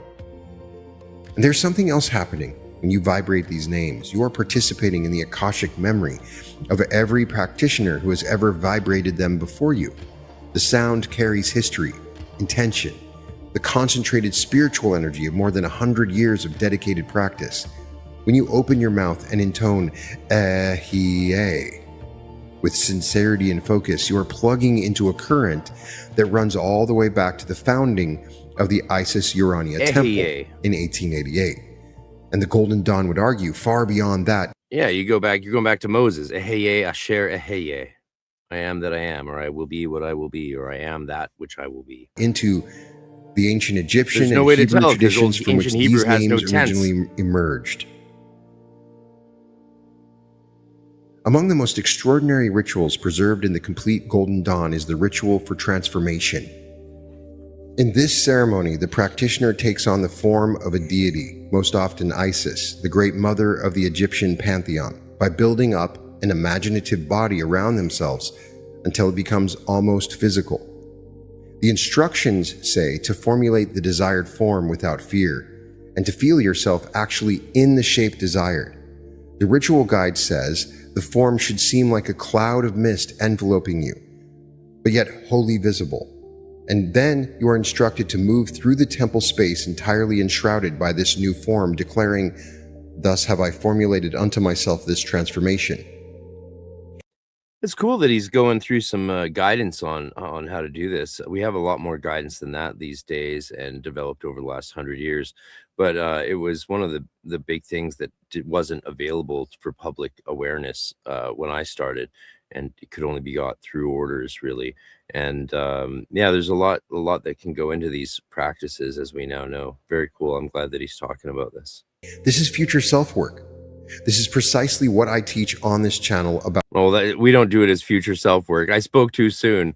We do it as, theurgy, to become closer to the gods and transform the body and the soul and the spirit. And who has the good book? Platonic Tantra, is it? What's his name? Everyone, Hellenistic Tantra. Hellenistic Tantra. That's the book to get a really deep, interesting understanding from Dr. Gregory Shaw. Stepping into the version of you that already exists in a parallel reality. The Golden Dawn codified this process into a formal ritual more than a century ago. They understood that identity is fluid, that the self can be consciously reconstructed, and that the And then Golden Dawn, it was the Hierophant that creates the God forms, not the officers themselves. act of imaginatively assuming a new form produces real changes in the practitioner's consciousness and eventually in their external reality. The transformation ritual asks you to vibrate divine names to invoke archangelic forces and to sustain the imaginative form until it becomes a living presence. You are told to address the form directly, to command it to be open to the divine presence, the understanding and love of the supernals. You are speaking to your future self as if it already exists, because in the Golden Dawn's understanding of the Tree of Life, it does. Every possible version of you already exists as a pattern in the subtle architecture of reality. The ritual simply helps you inhabit it. When I work with the future self technique, and this is the central technique to everything I teach in Reality Revolution, I am drawing on this exact principle. The difference is that So you can see how he's used the Golden Dawn to pull people into his own new thought practices and system of working, which is augmented by Golden Dawn practices. And so this is one of the things that's making the Golden Dawn so popular today, is people doing this.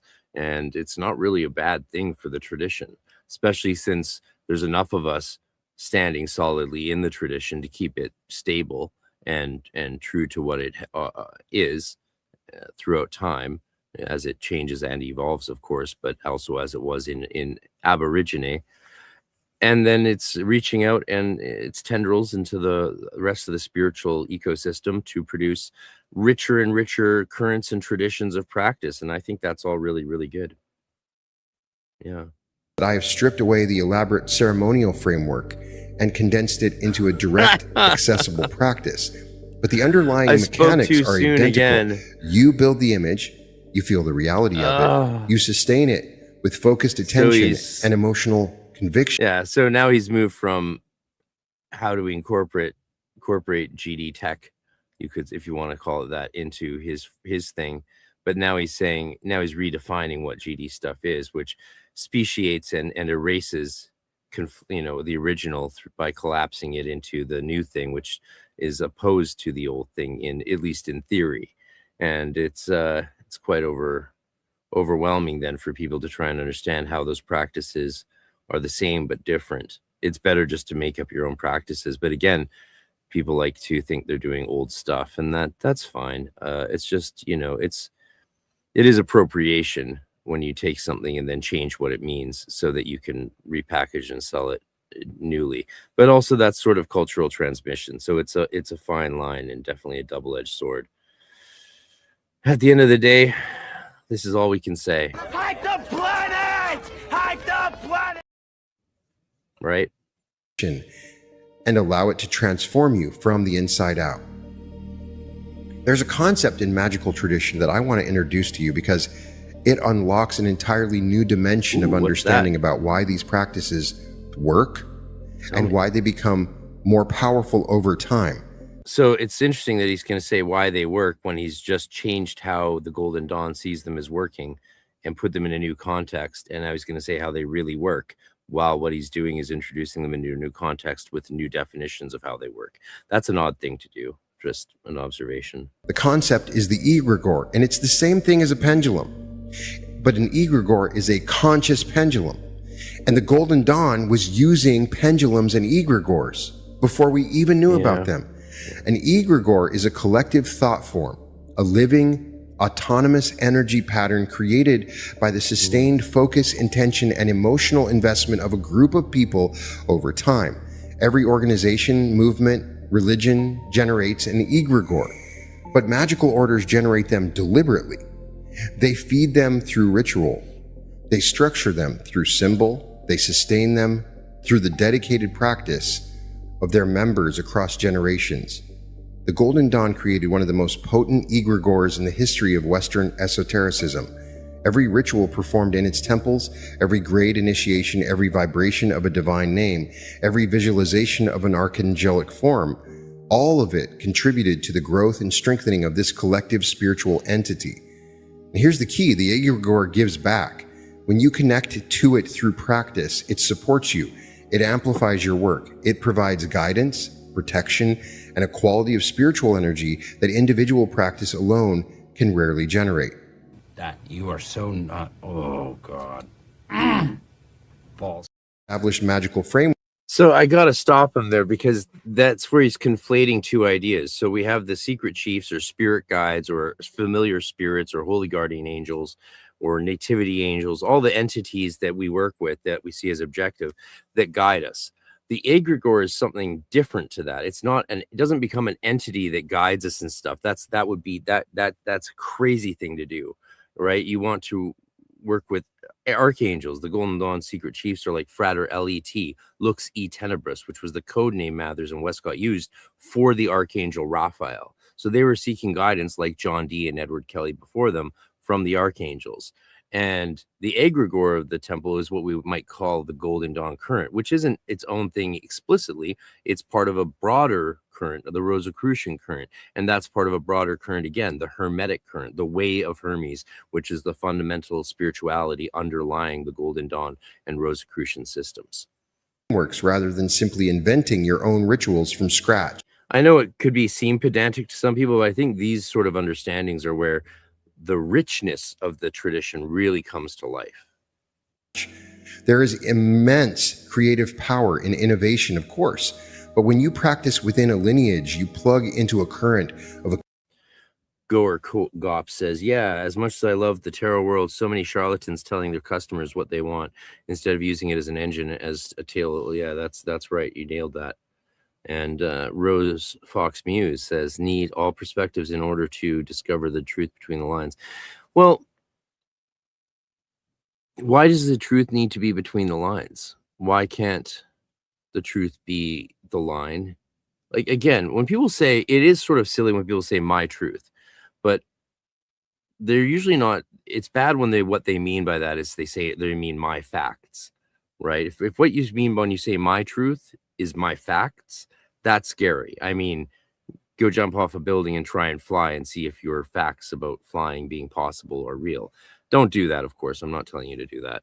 But my truth, the idea of ethical truth or right relationship being subjective, is a very prominent idea in historical and modern philosophy. So the idea that like your truth, the true path for you in life, the path that you truly will follow, is different to others is fine. That's real pluralism. And it acknowledges that we don't all need to be following the same path, or that people whose path we don't agree with secretly should be following ours, or at the end have to end up where we are going. Otherwise, their path was false. That's the inclusive view, ironically called the inclusive view. The idea, say, the inclusive Christian view is that everyone has to go through Jesus eventually, but they just might not call it that. They might call it Buddha or Odin or something else, but secretly they're actually going through Jesus. That's how we can see. It's quite an arrogant view, the inclusive view. Forms of pluralism, certain forms of pluralism are healthier, but not all of them. And then there's, of course, the exclusivist model, which is, the Roman Catholic point of view, our way or the highway, essentially. I mean, up until Vatican II, that changed things.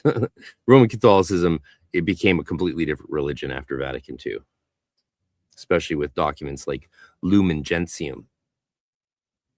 Oh, thank you. I don't know what I nailed, but as the son of a carpenter, I'm not too bad with a hammer. 42, Satori says, pendulum folks like to take everything from elsewhere and claim it as their system. Pendulum folks, yeah.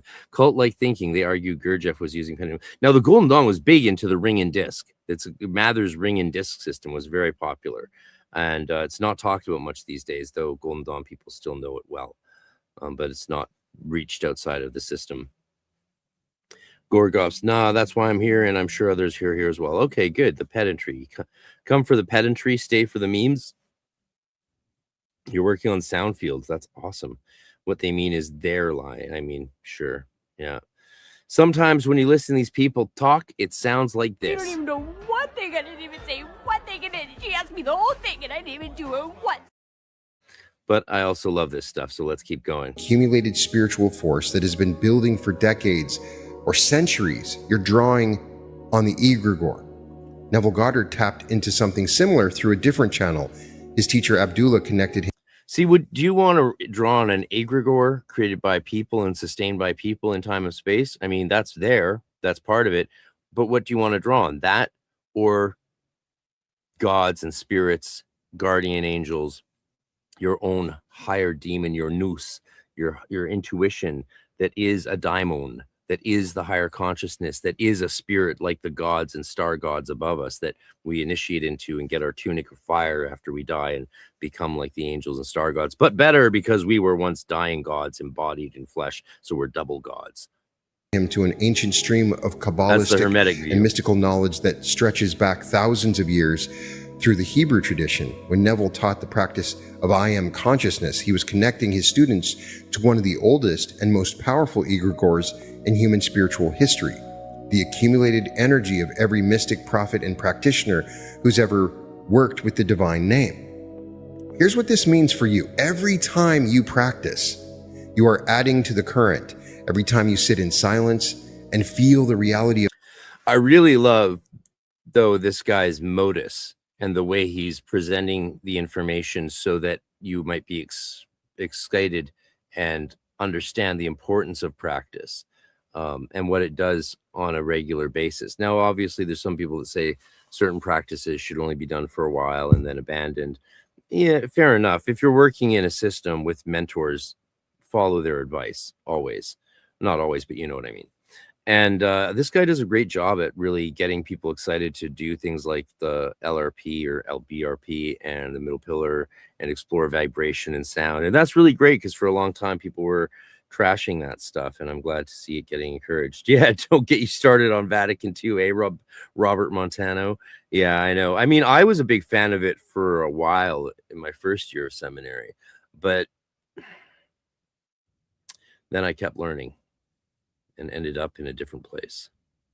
Your desired state. Every time you affirm your identity as the creator of your experience, you have to affirm your identity. It's all about the identity. Some of my best friends are white people. You are strengthening the egregore of awakened consciousness itself. You are making it easier for the next person who follows. You're contributing to a spiritual force that is larger than any individual life. The Golden Dawn had a name for the supreme goal of all magical practice. They called it the Great Work, defined as the knowledge and conversation of the higher and divine genius. In modern language, this means establishing... Oh, see what he did there? He fused knowledge and conversation of the Holy Guardian Angel with the divine genius. So he fused the first part with the divine genius phrase that the Golden Dawn does use. That's interesting. That's creative. A conscious, ongoing relationship with your higher self, the infinite divine aspect of your being that exists beyond the limitations of personality, circumstance, and physical form. Everything in the Golden Dawn system, every ritual, every grade, every symbol, every practice, was oriented toward this single objective. The pentagrams, the divine names, the elemental weapons, Not really. Tree of Life meditations, all of it served as preparation and technology for achieving conscious contact with the divine within.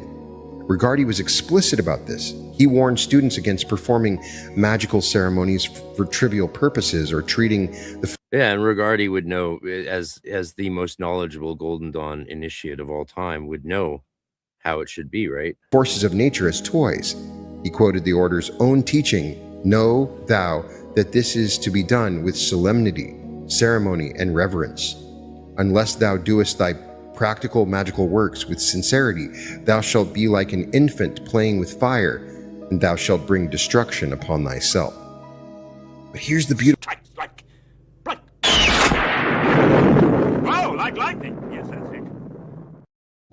When you align your consciousness with the deepest truth of your being, the external world reorganizes itself around you.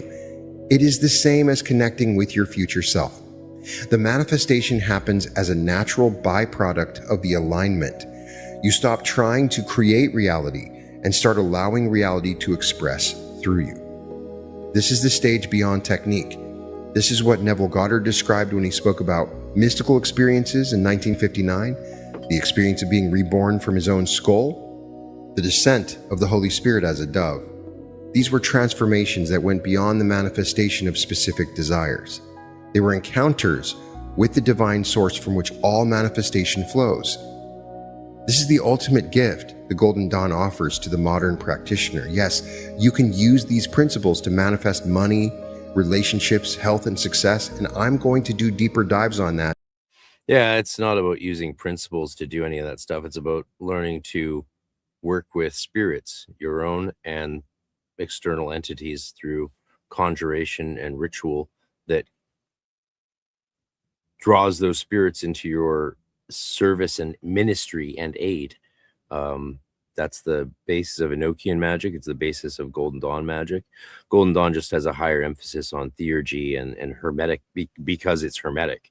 And the hermetic aspect is what makes it solely very hyper focused on that preparation of the soul to be initiated into the nous, through the nous into the union with the spirit, the daimon, for death and life. In future episodes, the principles work for these purposes, and they work magnificently. And mundane goals But are the deeper a big part of invitation magic. is to discover who you actually are beneath all the desires and fears and conditioned responses. The deeper invitation is to meet your own divine nature face to face. Because when... Yeah, I don't agree with that necessarily at all. I think it's more about preparing yourself and your psyche and your soul to be a better home, a better bait for the divine spirit to reside in. And that's or you could look at it as descending and ascending at the same time. This sort of unity, this cyclical spiral unity that meets in Tiferet of the divine below and the material up above, to this balancing point, this point of the cross, which forms, of course, the wheel of spirit and represents the manifestation of the monad in matter and creation. When you truly make contact with the higher and divine genius that the Golden Dawn spent decades building technology to reach, you will discover that you have always been the magician. You've always been the one creating. You've always been the light sealed within the tomb, waiting to remember itself. I am a golden god!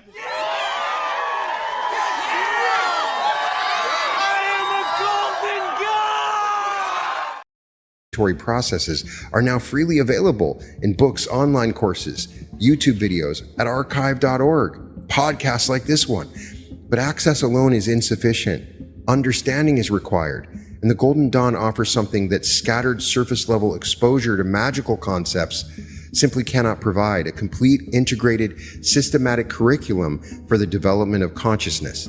The Tree of Life gives you the map, the grade system gives you the journey, the rituals give you the technology, the elemental weapons give you the tools, the divine names give you the keys, and the overarching philosophy that you are adopting temporary. I don't know what you mean by that must be done with pure imagination, though. Imagination thought. I'm curious what you. Nothing really happens with imagination, as far as I'm concerned. Like, there's all the faculties of your being, including your physical self, get drawn into this great work all together, and it's the balancing of them in harmony that the Golden Dawn aims to achieve. Gorgope says Levi made the same argument for the Stoic doctrine, with which the crowd took to be as some autistic way of life, but you need Sangfroid, I don't know what that is, if you want to take on Tometa Ephron. You're gonna have to explain your ideas a bit more. I sort of get it. Autistic way of life? You think Stoicism is autistic? I mean, Stoics were so focused on their emotions and understanding their passions. I don't see that being an autistic thing at all. In fact, I get one of the most comments I get is to stop expressing myself so emotionally, and even using emotional forms of phrasing like irony or sarcasm, to stop doing that on my podcast and be more mechanical and sort of.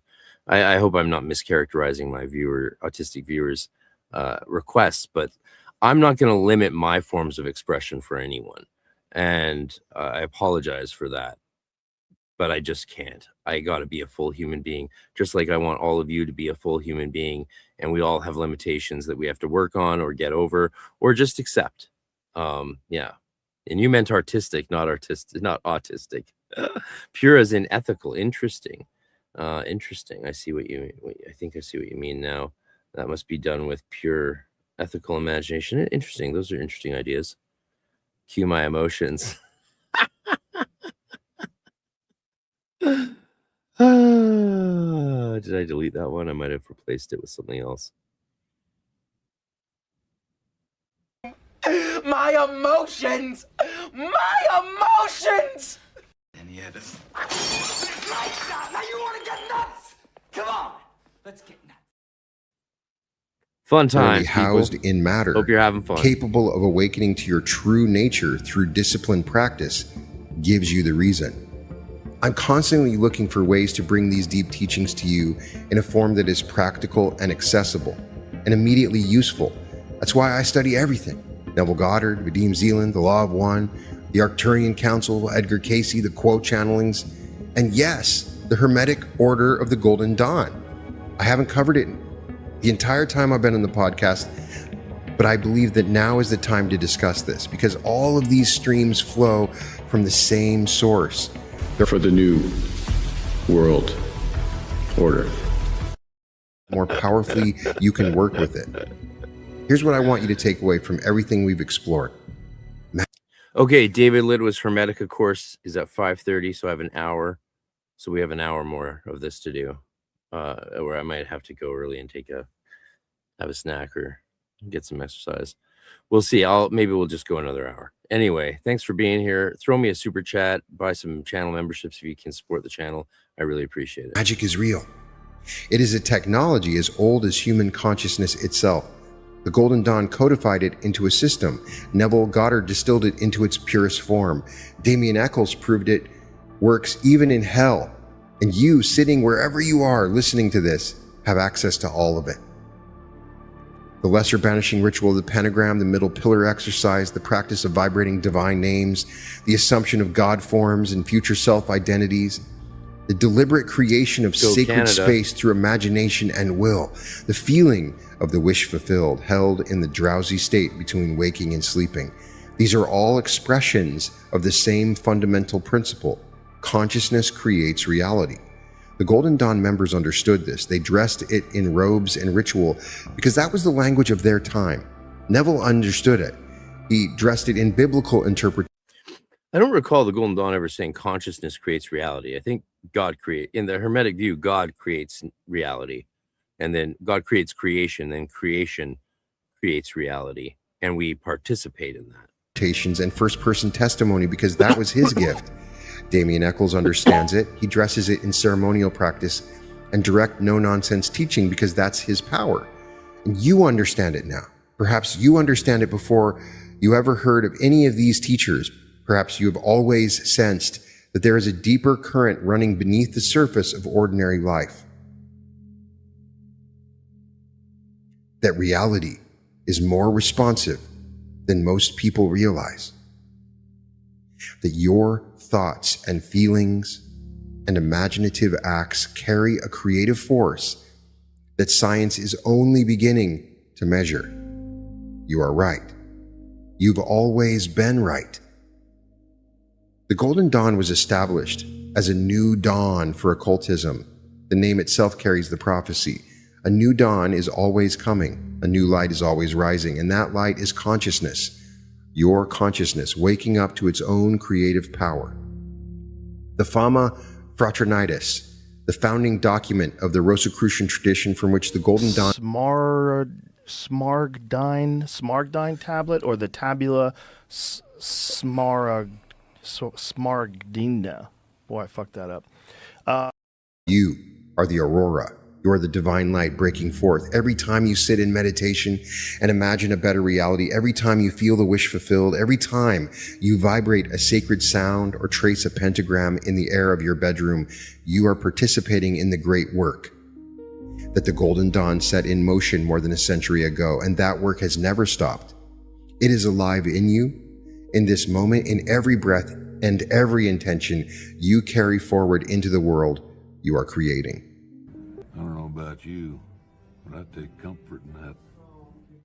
The description at school.com, skool.com/reality revolution, where I hold weekly group coaching sessions. You can find exclusive content. You can find audiobooks that you will not find anywhere else. There is incredible training modules and an incredible group of people that work together to help you manifest your dreams. I'd love to invite you to all of our future events. Be on the lookout. The links are in the description. But the weird thing is, a lot of people, and like people like my ex-friend Marcus, like they're using the Golden Dawn as a skin suit to promote their own other ideas.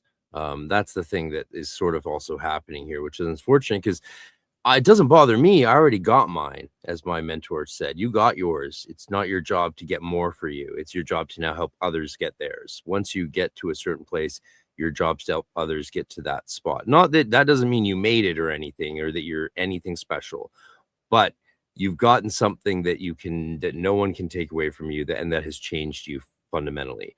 Your job's then to help other people get that. And when people join these groups thinking they're getting what the Golden Dawn has to offer, they often spend years in it and then discover, oh, I didn't get anything the Golden Dawn had to offer. In fact, it's a totally different paradigm and context to what the Golden Dawn is, and therefore it's got nothing in common with that. It's just aesthetic, or a little bit more than that maybe, but it's just, people, and then those people get upset. And that's when I hear from them, is when they're like, hey, I thought I was learning this thing for 5 years, 6 years. And now it turns out when I go to the community, no one knows what I'm talking about because I was taught something completely different, just told that it was Golden Dawn, and they don't fit in with the broader community. They can't even communicate with them because they were taught completely different thing. The rituals aren't recognizable to us because they're not doing them the way we do them. And so that's the problem. It's fine if it works for you, but if it doesn't work, then you end up finding out that you're having to start over at square one because you never even were taught the context and paradigm in which the Golden Dawn system exists. So that's where the problem with this sort of thing comes in.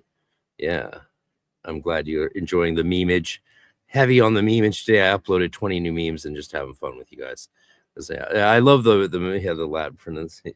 Latin's hard. It's all right. over 3,500 vids. He's focused for sure. Yeah, well, you know, we're going to see tons of schools with thousands of videos and stuff. I always tell my students I'm trying not to overwhelm you, and the last thing I'm going to do is overwhelm people with. I could bang out, like, I have one course for sale, right? I have my Enochian course, EnochianGrimoire.com. Use code DRDYE for 20% off, and that gives you permanent access to everything I teach in Enochiana as I go through my life. And so there's new components just added recently on Aether working and some a little Watchtower stuff, and a whole bunch more stuff being added this winter. Based on the new work I've done. So that's the only course I've done. I could bang out 20, 30, 40 courses on every grimoire under the sun, on every practice I want. Anyone can do that. But then all you end up getting is a lot of sort of mid-level stuff that overwhelms people. It's much better to, I think, produce stuff that shows real contributions to the field. Ideally. Yeah. But, you know, this is just my opinion, and none of it really matters. You do you. An event in Anaheim coming up on July 24th through the 26th, where you get to come home to your greatest reality. I hope to meet you and see you there. You can find all episodes of The Reality Revolution at therealityrevolution.com, and welcome to The Reality Revolution. There's a version of your life where everything you... Leave me alone!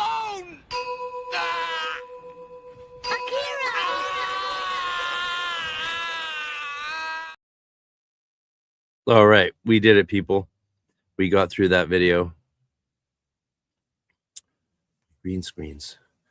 I need to get a new screen set up.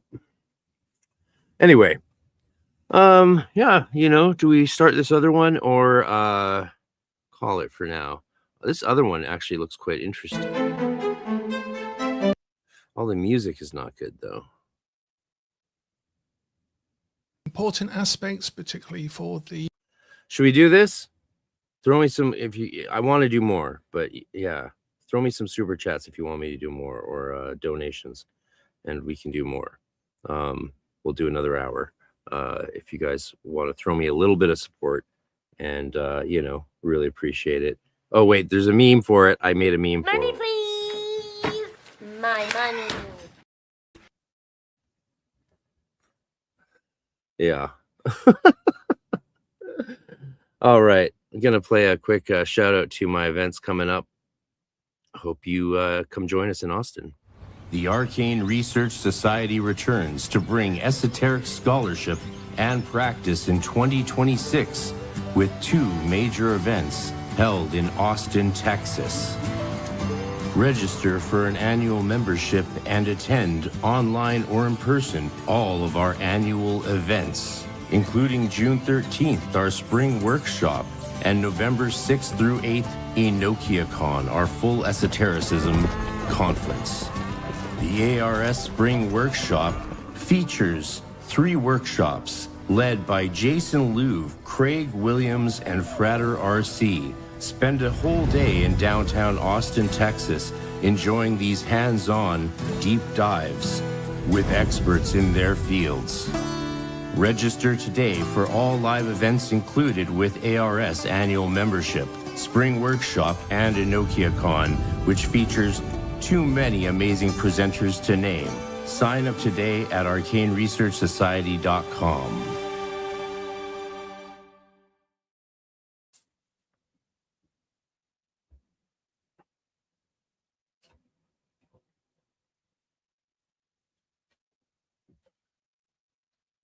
Oh no, dead air. Where was I?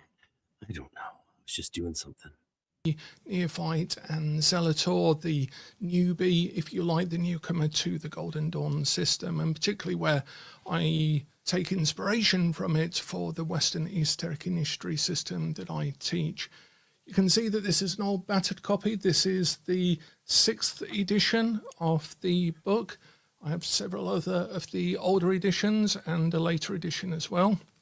So we're going to be referencing either this one, or we are going to be referencing the latest edition, which is the 7th edition of the Golden Dawn, revised and corrected by J.M. Greer. And this is, as it alleges, now restored to its purest form. Wow, that's a crazy thing to say. And thank you very much for the donation, Kisa. I appreciate it. Restored to its purest form, Greer introduced like intentional errors. I mean, he was told that there were errors to add the black and white checkered floor and stuff and incorrect temple diagrams. And yet they went ahead and printed them anyway, even knowing they were errors. So the 7th edition has more errors introduced into it than any previous edition. It's still great. It's still beautifully done and laid out, but even some of the traces that you're meant to trace are just removed from the text. It's a wild edition. The 6th edition is definitely the best, but all of them have errors and are incomplete. There are some. The fact that he doesn't know any of that just means he's not really in the community at all. So you can't blame him for not knowing that stuff if he's just doing his own thing, of course. Typos and glitches in different versions of this, but to be honest, nothing that a neophyte or a beginner can't really sort out or see for them. No, the glitches and errors are the things that throw the neophytes and beginners off the most. That's what starts them on the wrong footing, is all the errors in this book. Themselves, as long as you do the required studies, of course. And my older version, I did have some very old versions, but they're archived at the moment. But this is my long-time working version. It's been around the block a few times, and I devoured this when I was a lot younger. And I used to joke that it was the only book that came with a earth elemental to carry it around behind the aspiring magician, because it's a big brick of a book. And you can see that I've had this referenced on and off over the last 30 or 40 years. And so it can be very overwhelming, very overwhelming. That's crazy that he's been studying these books that long and has never looked into any of the information around them to realize how much is wrong with them. And that's crazy. That's really shocking to be in the scene that long and never dialogue or interface with the broader Golden Dawn community and fill in all the details of the stuff that the books miss out. That's crazy. Like, again, the Light Extended series of books by Cherubim Press, the new books from Cherubim Press, it's all coming out. The original Golden Dawn stuff, not this later Stella Matutina stuff. Approach this. So we're going to look at preach. The brief history of the Golden Dawn, and then is it full moon? That's right. Happy full moon. The avenues into the Golden Dawn that you may wish to take. I'm going to do a follow-up video on the Tarot of the Golden Dawn and introduce our own version of the Tarot of the Secret Dawn, which is a previously undiscovered and unseen tarot deck within the Adepts of the Golden Dawn itself. So watch out for that video. What is he talking let's take a look at the... What is he saying? What is he saying? Which is a previously undiscovered and unseen tarot deck within the Adepts of the Golden Dawn. That's just the Golden Dawn Tarot. It's not been published. Yekida is putting out the first version of it this year or next year. He's been sending emails to those of us who backed his research substantially with updates and investigations into the actual trumps created for the Golden Dawn initiations. And that is different to the Rider-Waite, which was made for public consumption, of course. Itself. So watch out for that video. So let's take a look at the history of the Golden Dawn very briefly, and then we can take a look at some of the practical ways into the system. The Golden Dawn was actually founded in 1888 officially as the Isis Urania Temple.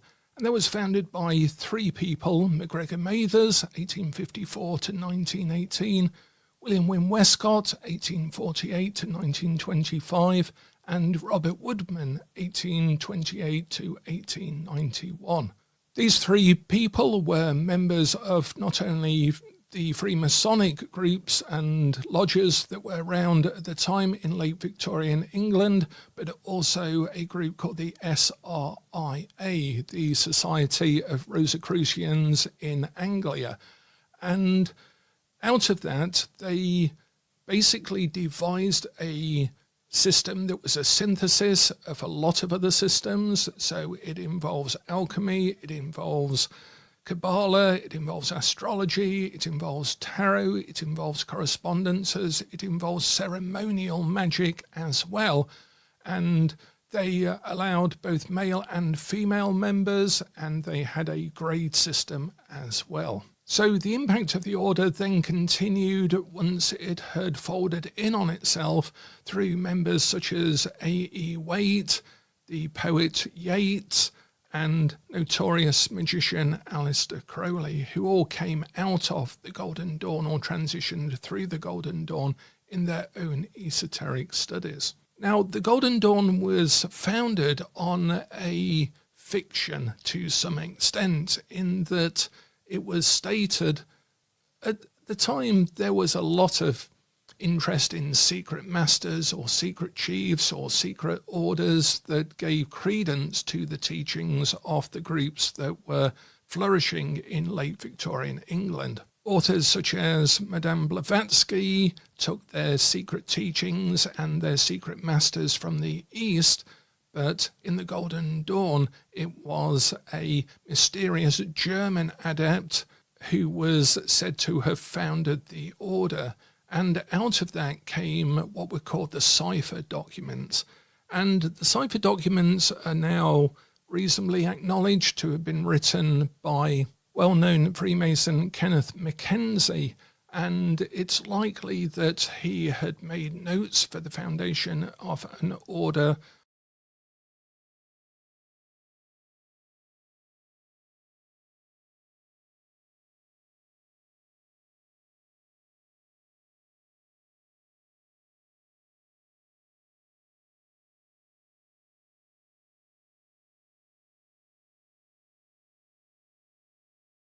So that information is all super incorrect, and it's too bad he hasn't updated his knowledge and been a part of the community. But, you know, the community wasn't very open to a lot of people, the broader Golden Dawn community, quite hostile for a long time. I was AWOL for ages, and there's a reason I came back, and we're in a much better place than we are today in the relations between orders and members. My events alone show that. EnochiaCon 2025, 8 different Golden Dawn orders from the States were represented in Vancouver, BC. Not one of the Canadian groups had a representative show up or a member show up. That's unfortunate. But, you know, that's life. So now we're based in the States, where people actually want to leave their house and do something. Hopefully Canadians eventually show up, but most of them were very loud, letting me know that they won't ever go to anything in the States. It's like, okay, well, the Americans all came to us to support us. You know, we could support them as well, and actually like try and build bridges rather than just burn everything down. How long will our occult communities and practices survive if we erode society any further than it already has been eroded? Or an arch within Freemasonry that would specifically study occultism or Western esotericism, as it's now more generally known. So the Cipher manuscripts are actually a very straightforward cipher. They're a substitution cipher, so each character stands for a letter or number in the English alphabet, and as a result, they were so the Cipher manuscripts were and forged by Westcott and his a helper, and based on Mather's work, not the other way around. Things like the grade Thanks for hanging out, Rose Fox names Muse. and Have a good dinner. initiations from the SRIA, which is We're on to a new development thing. within Freemasonry. In fact, within the Golden Dawn, there was both an outer order and an inner order, which was accessed through. See, he's not even saying the basics information right. Like within the Golden Dawn, there wasn't an outer order and inner order. The outer order was called the Golden Dawn. The inner order is called something else. The two separate ritual orders of sacrifice, or the crucifixion, the death and rebirth symbolism in the Adeptus Minor ritual. And this took place usually within a grand vault that was set up for the Adeptus Minor ritual. So even within the inner order, there were also other orders as well, or offshoots, little groups, little cliques, and so forth. And Florence Farr, a well-known actress of the time who was very influential in the teaching of the rituals in the order and the teaching of the knowledge. No, she was the Praemonstratrix. That's the head actually of a temple, not the Imperator, is the Praemonstratrix or the Praemonstrator. So I was Praemonstrator and Imperator for Temple Tahuti when I closed it down because we'd run out of members. Well, we had tons of members, but we had lost some adepts due to issues with the American temples, and so the Canadian ones, just tons of people were leaving due to the whole George Bush era Iraq war thing. It was just a really shitty time to have to deal with the politicization. You think today's bad? It was actually worse then when we didn't have social media, because there was less plurality of voices, less respect for diversity of voices. Now with the internet, it's like when you hear someone with a different opinion, you are less quick to say, oh, your opinion's not the mainstream opinion, because what is the mainstream anymore? Is there a mainstream? Not really. It's pretty much gone, along with the trust in public media. Lectures, as they were called. She formed another group called the Sphere Group that actually existed as a secret group within the secret group within the secret group. People always blow the Sphere Group stuff out of proportion. It's just like, what if certain magicians in the Inner Order want to do specific work together? You know, well, why not give it a name, call it like, you know, partition it off a little bit, give it a formal, like, you know, a group within a group, just for people doing certain kinds of work. It makes a lot of sense. Groups still run Sphere Groups today. Orders still have Sphere Groups today, because it makes sense. It's like, oh, you guys want, you could have a Celtic Mysteries Sphere Group, or an Enochian Sphere Group, or any grimoire could have its own Sphere Group of people studying that grimoire. That's all a Sphere Group was meant to be. But then some people are like, oh, blah, blah, blah, you know, all fussy and huffy, and used it to make drama. There's people in all groups, in all human groups, that just want to create drama, and those are the people that really that's what gives all of this stuff its problems, I think, and its issues, is the people who want to who are just there for issues and not there for the work. People were very invested in the teaching of the order, in the practice of the order. But as I mentioned in our recent live video, the order really collapsed because the teachers were involved in political infighting, and as a result, the students weren't being taught the main secret, which was of correspondences.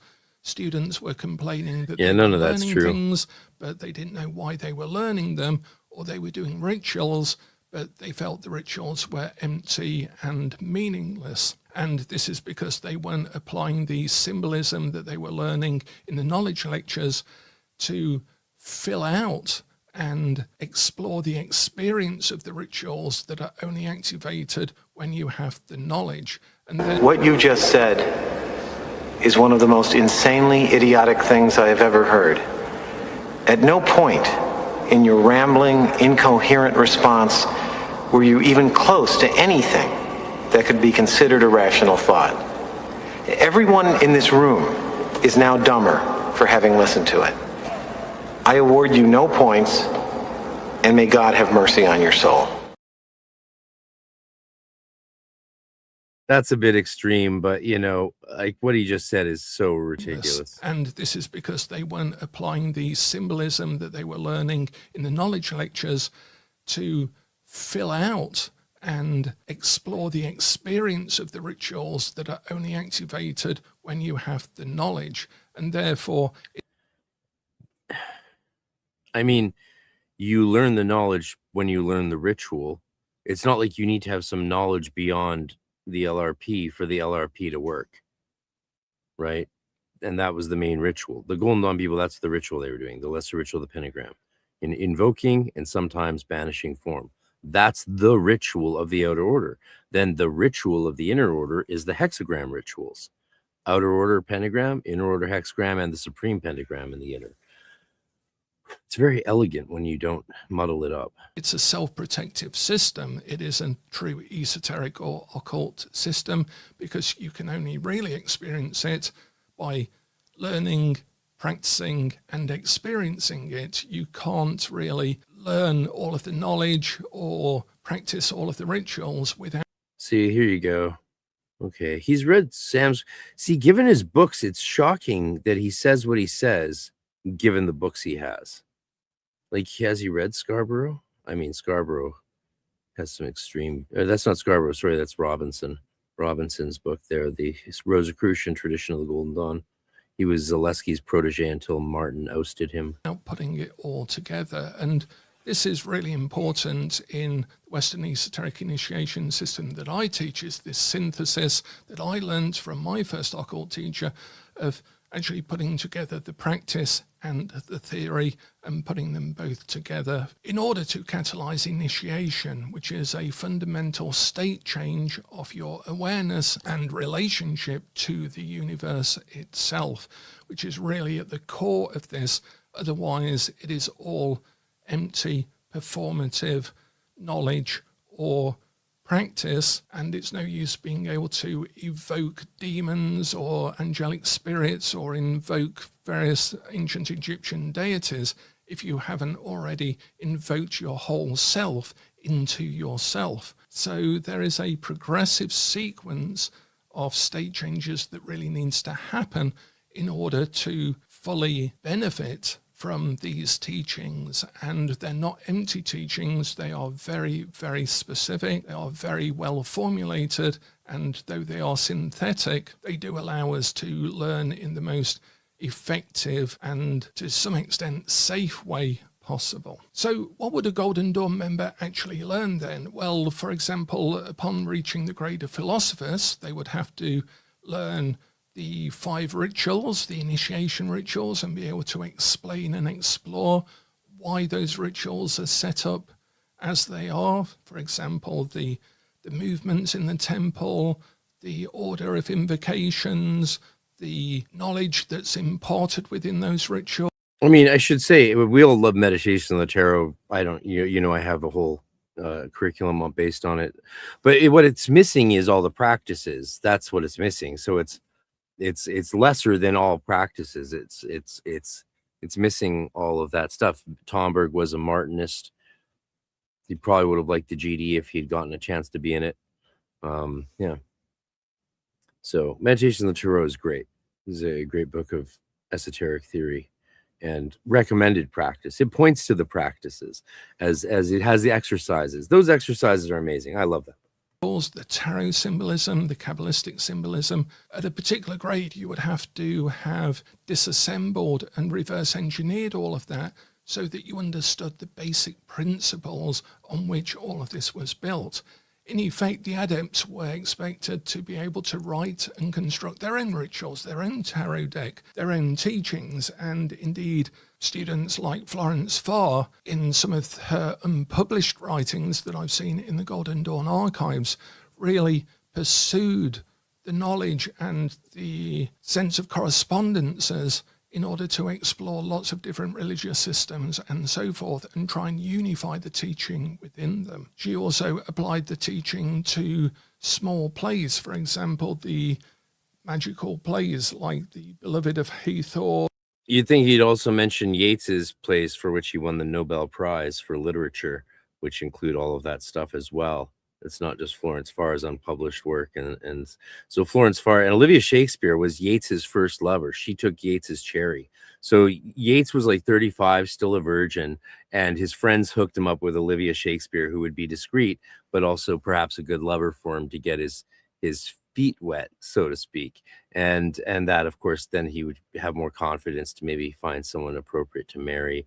I don't know why they didn't get married. I always liked Olivia Shakespeare. I thought she was a cool lady from what I've read about her and what her letters say to Yeats and all of that.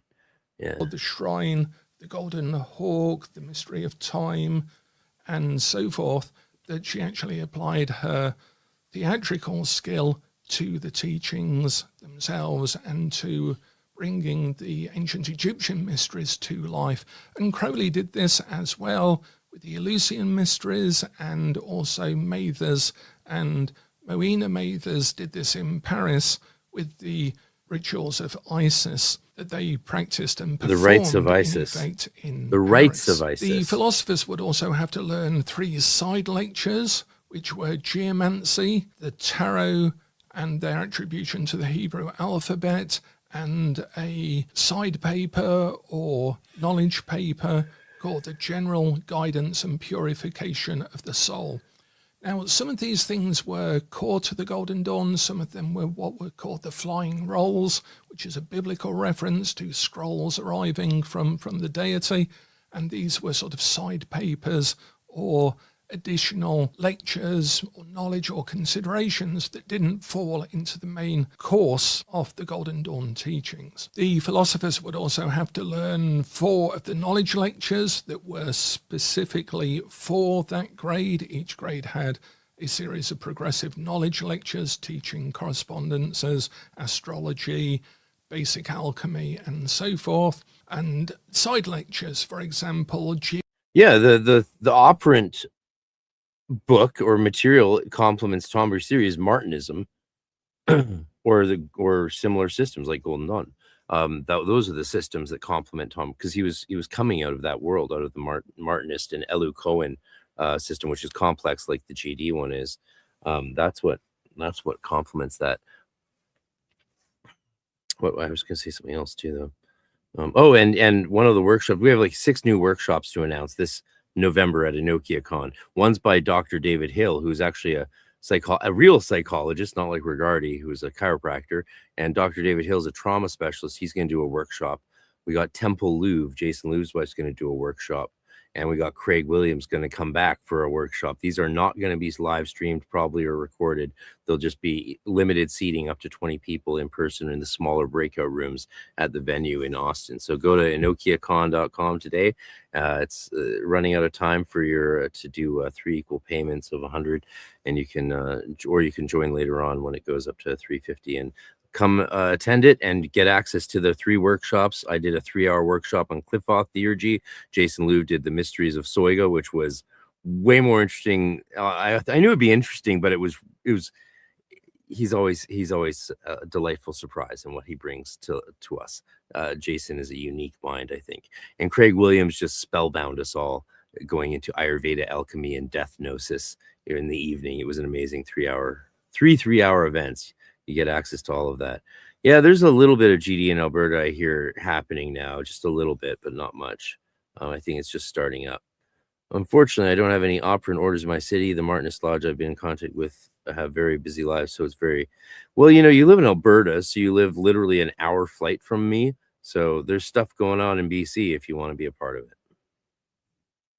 Romantic talismans, the Tree of Life in the Tarot, the Shemen Forish, the Divine Name, the Chaldean Oracles of Sarasta. Information about the Qliphoth was given to them. Thank you, Robert, for the donation. I much appreciate it. Geometric symbolism and numerological symbolism, all within that one grade.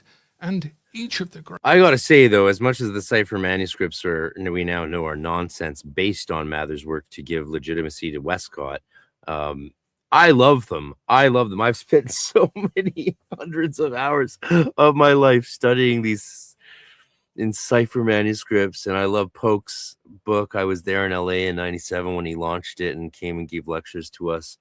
And I actually was able to still learn a lot of stuff that was part of the original order, but then edited out or sort of altered later on via the Cipher manuscripts in the days before people started. We all started sharing PDFs and photocopies and pictures of unpublished manuscripts about 15 years ago, 20 years ago now, Jesus. And so that's how the sort of current Golden Dawn Reformation has happened, away from, not away from modern versions, but ensouling more of the original spirit into a lot of them. Let's put it that way. Grade would be tested before applying to take the next grade, and then be initiated within a ritual to the secrets or to the teachings of the next grade. So there was a gated system, and this is where our own idea of gated spreads comes from in Tarosophy, is a tarot version, a more accessible version. Oh, so he's invented a term for what the Golden Dawn is. It calls it a gated system. The Hermetic path isn't very gated if you read the Hermetica, but that then ties into his work. So you see, he's done the same thing the other guy's done. You know, this is what this was, but I've redefined it so that it feeds into what I'm doing, and I can, yeah, and that's okay. I mean, I've said enough about my opinions on that. There's nothing wrong with people using the GD to do their own thing, but the husband and wife Martinist couple in Edmonton are impossible to get hold of for 80% of the year. Yeah, I don't know anything about that. Martinists in Edmonton. I know there's a lot of Martinism in BC. Yeah. I'll probably do like Elu Cohen in Austin or something like that. We'll see. Of a ritual in your pocket by using the tarot as gates to initiate people, the practitioner, of a particular gated spread through particular experiences in a staged manner, that you cannot experience the next stage because you don't have the experience of the first or previous stages. And this is the way we can lock the teaching and make sure that it is only experienced by people who are actually going to be able to utilize that effectively for their own spiritual and mystical progression, not just their magical progression, and also to do that in a way that is psychologically sound and doesn't expose a lot of the shadow. It doesn't elevate aspects of the superego or reward the id and various other factors that we might take into consideration from the psychic, as in psychological level of these teachings. So all of these need to be done in the order that is given, because that is an order that has been tested and has been developed over at least a century. So all of the cosmological schema in the Golden Dawn includes Kabbalah, ancient Egyptian magic, religious practices, Zoroastrianism, Hindu teachings, Western philosophies, Pythagorean philosophies in particular, and specific. I love that diagram. It's from the 3 = 8 initiation, and we have only 3 officers in the practice initiation, and they're the Kibiri from the Kibiric mysteries, and we don't know much about them, but they just sort of took texts from the Chaldean oracles and revamped them and used them for that ceremony. Axiokersos, Axiokersa, and Kasmilos is the candidate, of course. And I got to, I've done that initiation dozens and dozens of times in every officer role, because I've been all the major officers in a temple during 6-month terms. Beautiful ceremony. I mean, that's why ultimately I never would want to do anything that got rid of the Golden Dawn initiations. I think people who throw out the ceremony saying, oh, you don't need any of those ceremonies, I think that's, give it a new name. Don't say you're doing that. Like, you can self-initiate through these ceremonies, but then you should still eventually want to go through them or be an officer in them and put them on. That's really ideally, I think, what the tradition needs. That's just my opinion on what the tradition needs. But again, this is a technology to guide you on the way of Hermes, to union with the divine, to getting your flaming tunic and rising up after death to be like the angels and star gods. And however you get there, that's all that matters. The tech, the stops along the way, the various shortcuts and side steps you might take up that mountain, it's all part of the journey, but the journey is the destination, and the destination is the journey. The OMN. Yeah, I don't know them. I don't know who OMNA are. I think I have friends in that order, that Martinist order. But I have friends who run through. There's buddies of mine are heads of 3 different Martinist groups or orders, and I can't pick which one to join and go through. I might do all of them, or I might do none, or I might just keep it a secret, because it's personal. Subjects such as talismans and tarot are a synthesis of other material from a broad range of sources, which includes the magical grimoires and magical encyclopedias of John Dee, 1527 to 1608, Edward Kelly, of course. So isn't that beautiful? That's the original like tarot judgment card, as labeled for the 3/8 initiation. Yeah, beautiful. I love it. Axiokersos, the 3rd Kabiri, spoke to Kasmilos, the candidate, and said, love these speeches. I love them so much.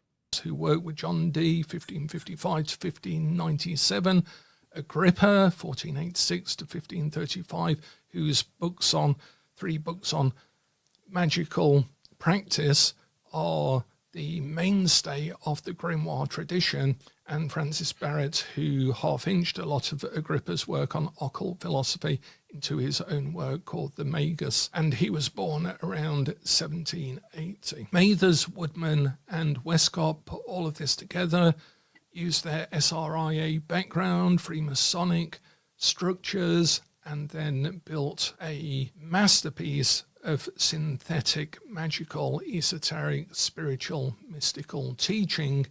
Though everyone said in the Golden Dawn, especially in its latter days, all the original members, when asked, were like, Mathers made the system. So it's very clear that Dr. Fuller's research is solid, because all the evidence points to Mather created. What was he doing in the library all that time? You know, in the British Library, he was making the system, brought it to Westcott. Westcott used it to make notes, gave those notes to someone else to encipher using the Tritemian method, and then showed them to Mathers and like, what do you think? We can say we got them from this German chick that I made up. And Mathers was like, oh, dude, what the fuck did you just do? He's like, but then we can say we have these secret chiefs and we're just like Blavatsky. It's like, and then most importantly, as Dr. Fuller points out, this allowed Westcott to have his name listed equal to Mathers and not Mathers be the creator and founder of the system. So that seems to be Westcott's motivation. Westcott contributed a lot to the Golden Dawn. That much is clear. He contributed many wonderful things, but this does seem to be the case. That is the Golden Dawn system itself. Now, both Aleister Crowley and A.E. Waite, two of the more notable students of... Why do people mention A.E. Waite so much? Like the song sings, A.E. Waite came on too strong, the Christian stuff just don't belong. They really rejected Waite's desire to Christianize everything, which should be good news to all the pagans out there curious about this system of pagan Hermetic spirituality. It's Christians and Jewish people and other religious people that are more the interlopers in the Golden Dawn than the Christians, as much as we have that Rosicrucian, highly Christian symbolism later on. Again, it goes through various mythologies and periods of time in very similar ways to the way Steiner set up Waldorf education. Grade 1, we study we play the lyre, learn finger knitting, and have Grimm's fairy tales read to us every day. Grade 2, we learn regular knitting and do First Nations mythology, indigenous mythology. And grade 3, we do Old Testament mythology. Grade 4, we do Norse mythology. Grade 5, we do Greek mythology. Grade 6, we do Egyptian mythology. Grade 7, we do European history. Grade 8, we do North American history. And so you sort of progress through these eras in Waldorf school education. Yeah. JK, I want to be Blavatsky when I grow up. Yeah, that's I mean the history of the Theosophical Society is so interesting. I spent so much time reading about that stuff in that era and how they got freaked out when they did an entheogen ritual at their first meeting, and Blavatsky was like, okay, we'll be a speculative group, a theoretical group from now on. No one could handle like an entheogenic spirit summoning ceremony where things actually showed up. The order, other than people like Yeats and Florence Farr and various others, Crowley and Waite took the teachings in two very different ways. Crowley took it into his own philosophy, which was born out of his background with his religious upbringing, his very strict religious upbringing with the Plymouth Brethren, and they had to do things like recite whole pieces of the Bible at meals and so forth. And Crowley took a lot of this into his thelemic system, which he called a form of scientific illuminism, a form of testable magic. Long before chaos magic came along with the idea, Crowley was a forerunner in that scientific approach. I mean, he learned that from the Golden Dawn. They were the ones who pioneered that, and he just liked it. Which is lost in a lot of his other work, his poetry, his mystical experience, his magic. But when you read his diaries, it's very evident that he was approaching it from what we would call a scientific point of view. Arthur Edward Waite took it more deeply into religion, into Catholicism, and when he left the Golden Dawn, which he sort of did twice at least, he then founded a group called the FRC, and within that we have Golden Dawn type rituals, but at the higher grades, for example, Adeptus Major, Adeptus Exemptus, and so forth, and those are very lengthy, more Catholic type rituals that actually require an awful lot of work to work yourself through them. But both of those come from the Golden Dawn. So Mather's really had a structure in mind. In earlier papers, he'd written that there should be a whole range of categories that one would learn magic in: preliminary, elemental, psychic, divination, magic, Enochian, and symbolic. So, for example, in the preliminary stages, one would learn correspondences, which is the big thing that I try and emphasize in my own teaching. Elemental work, which was constructing the magical tools, and we have great examples of the magical tools from, for example, Yeats, who actually, whilst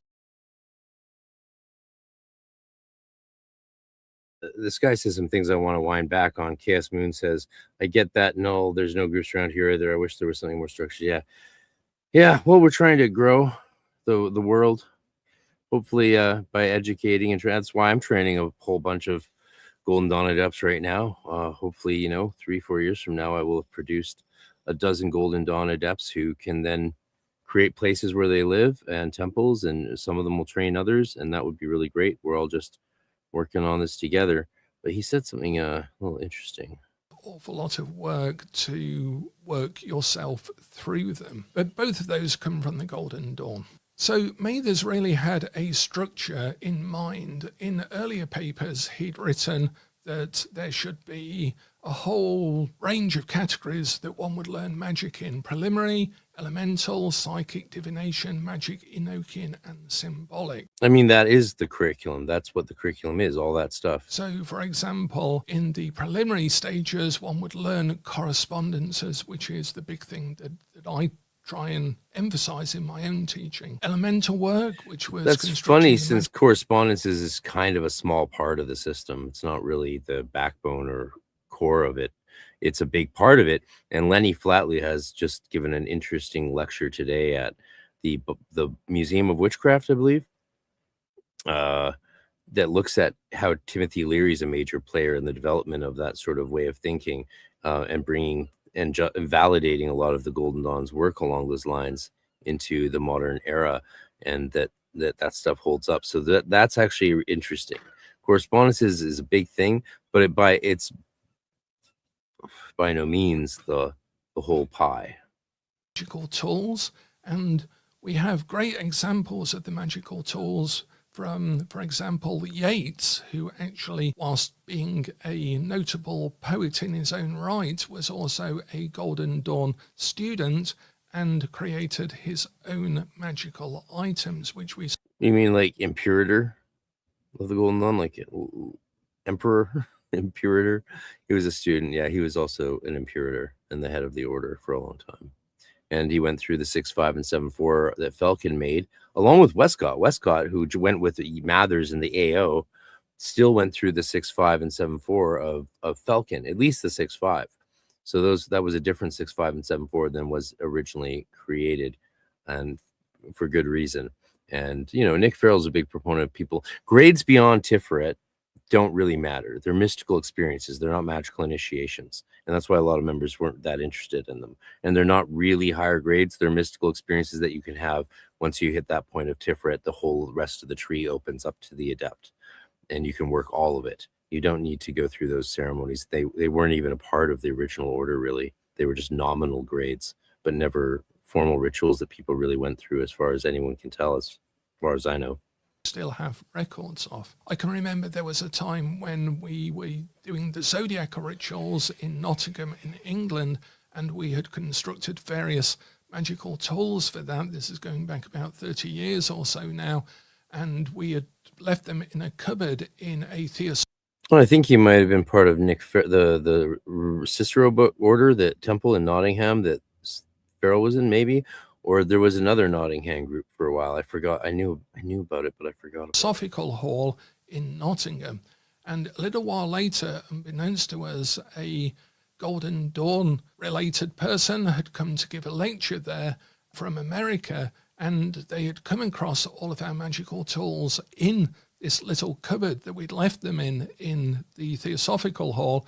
And that's crazy. That the Theosophists actually had some secret Golden Dawn style magical order going on inside, and that was mentioned apparently at their talk, that they were in the presence of a actual secret magical order.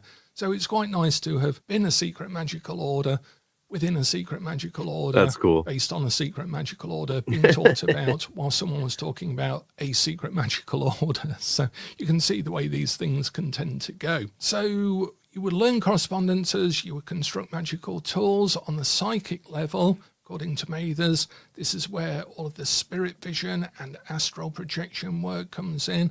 And astral projection work for me is very much to do with the Theoricus grade, and we teach that in our own Order of Everlasting Day, and we teach it alongside the inner guide meditation and other visualization types of. So in the Golden Dawn, traditionally, that work would be done in 5/6. Methods. So that's at the psychic level, but then we have divination, which includes astrology, geomancy, and tarot. Then we have actual core magic that a lot of people are most interested in, which includes invocations, talismans, rising on the planes, astral visions, and so forth. Then within the Golden Dawn, they had Enochian teachings, which was later kicked out by BOTA when they half-inched and developed a lot of the Golden Dawn teachings. They felt, the Paul Foster case felt that Enochian was too dangerous, and so that was taken out.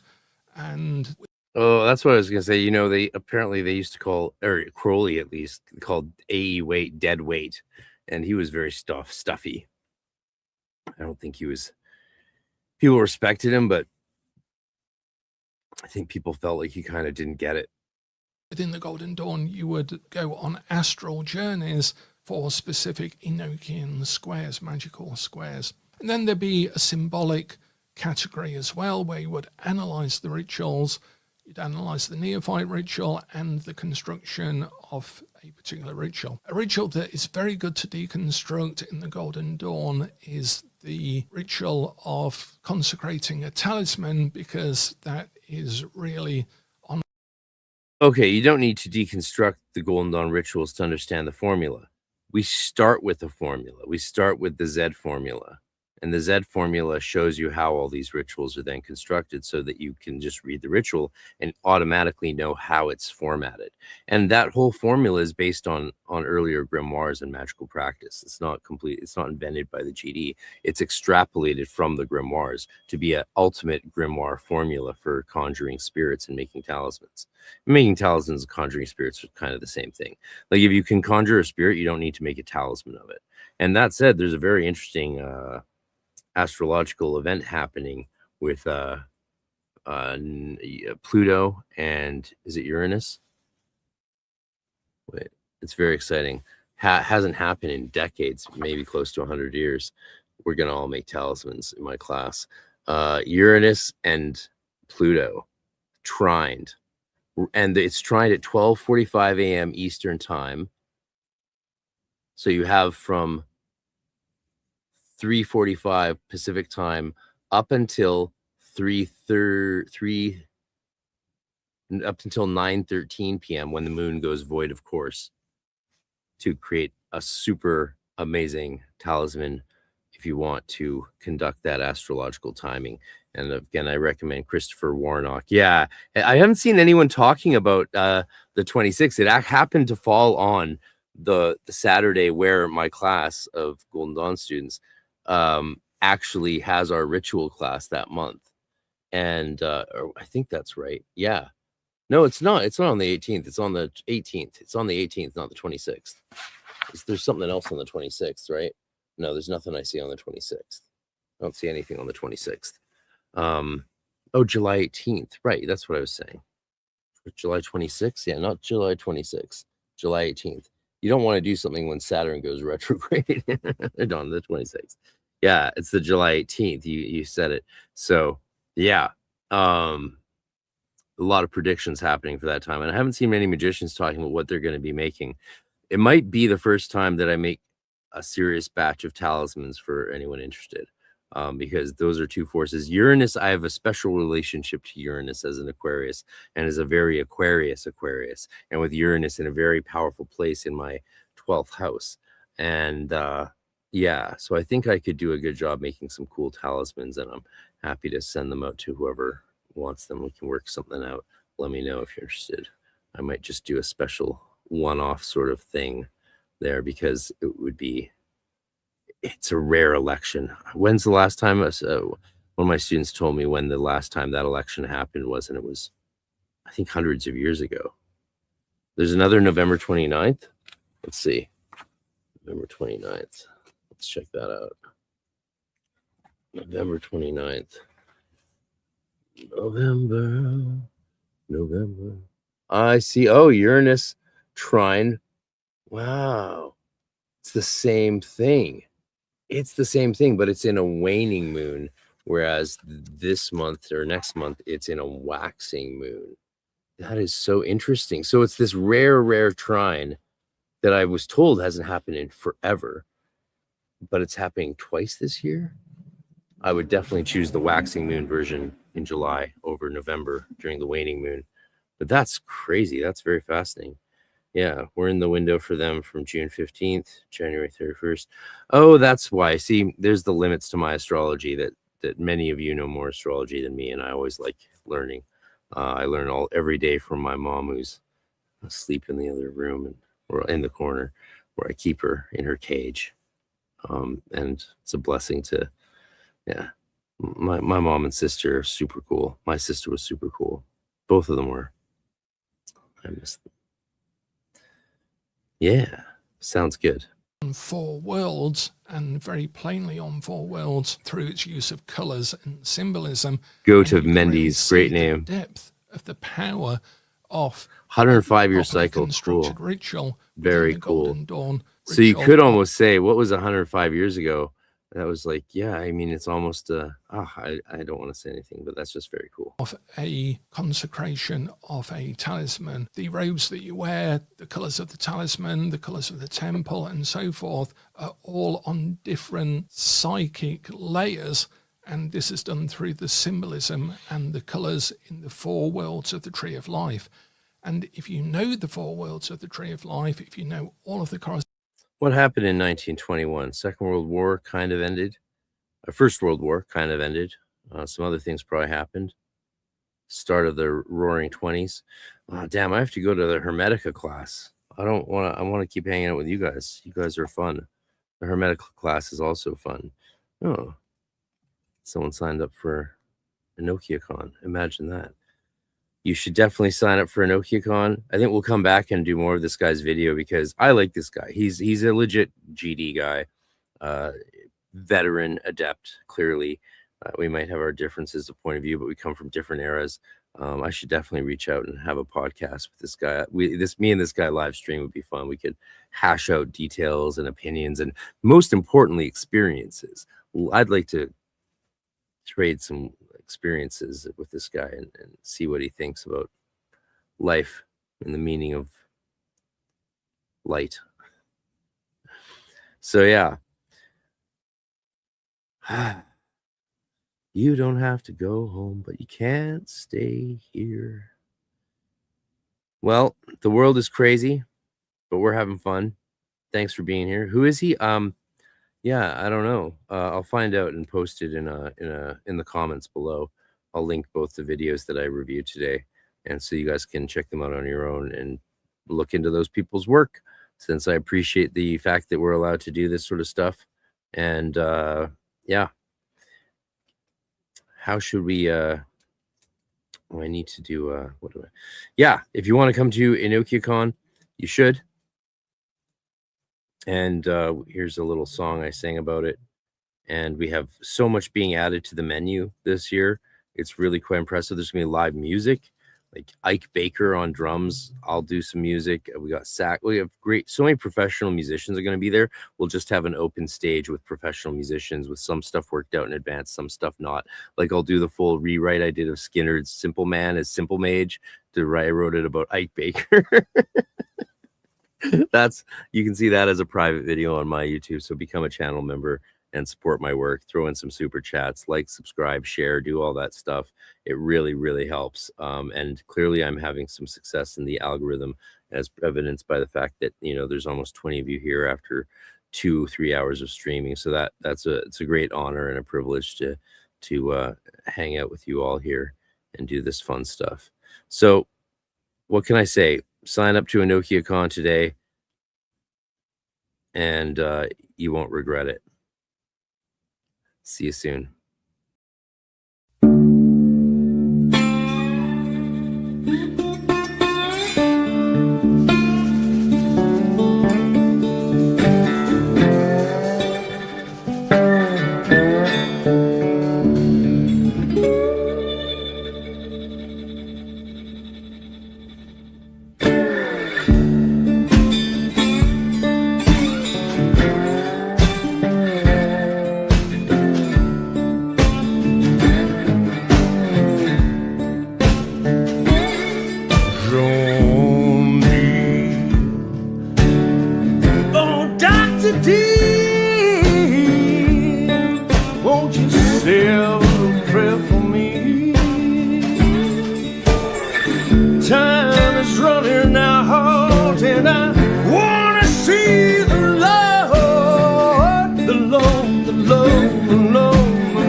Tonight.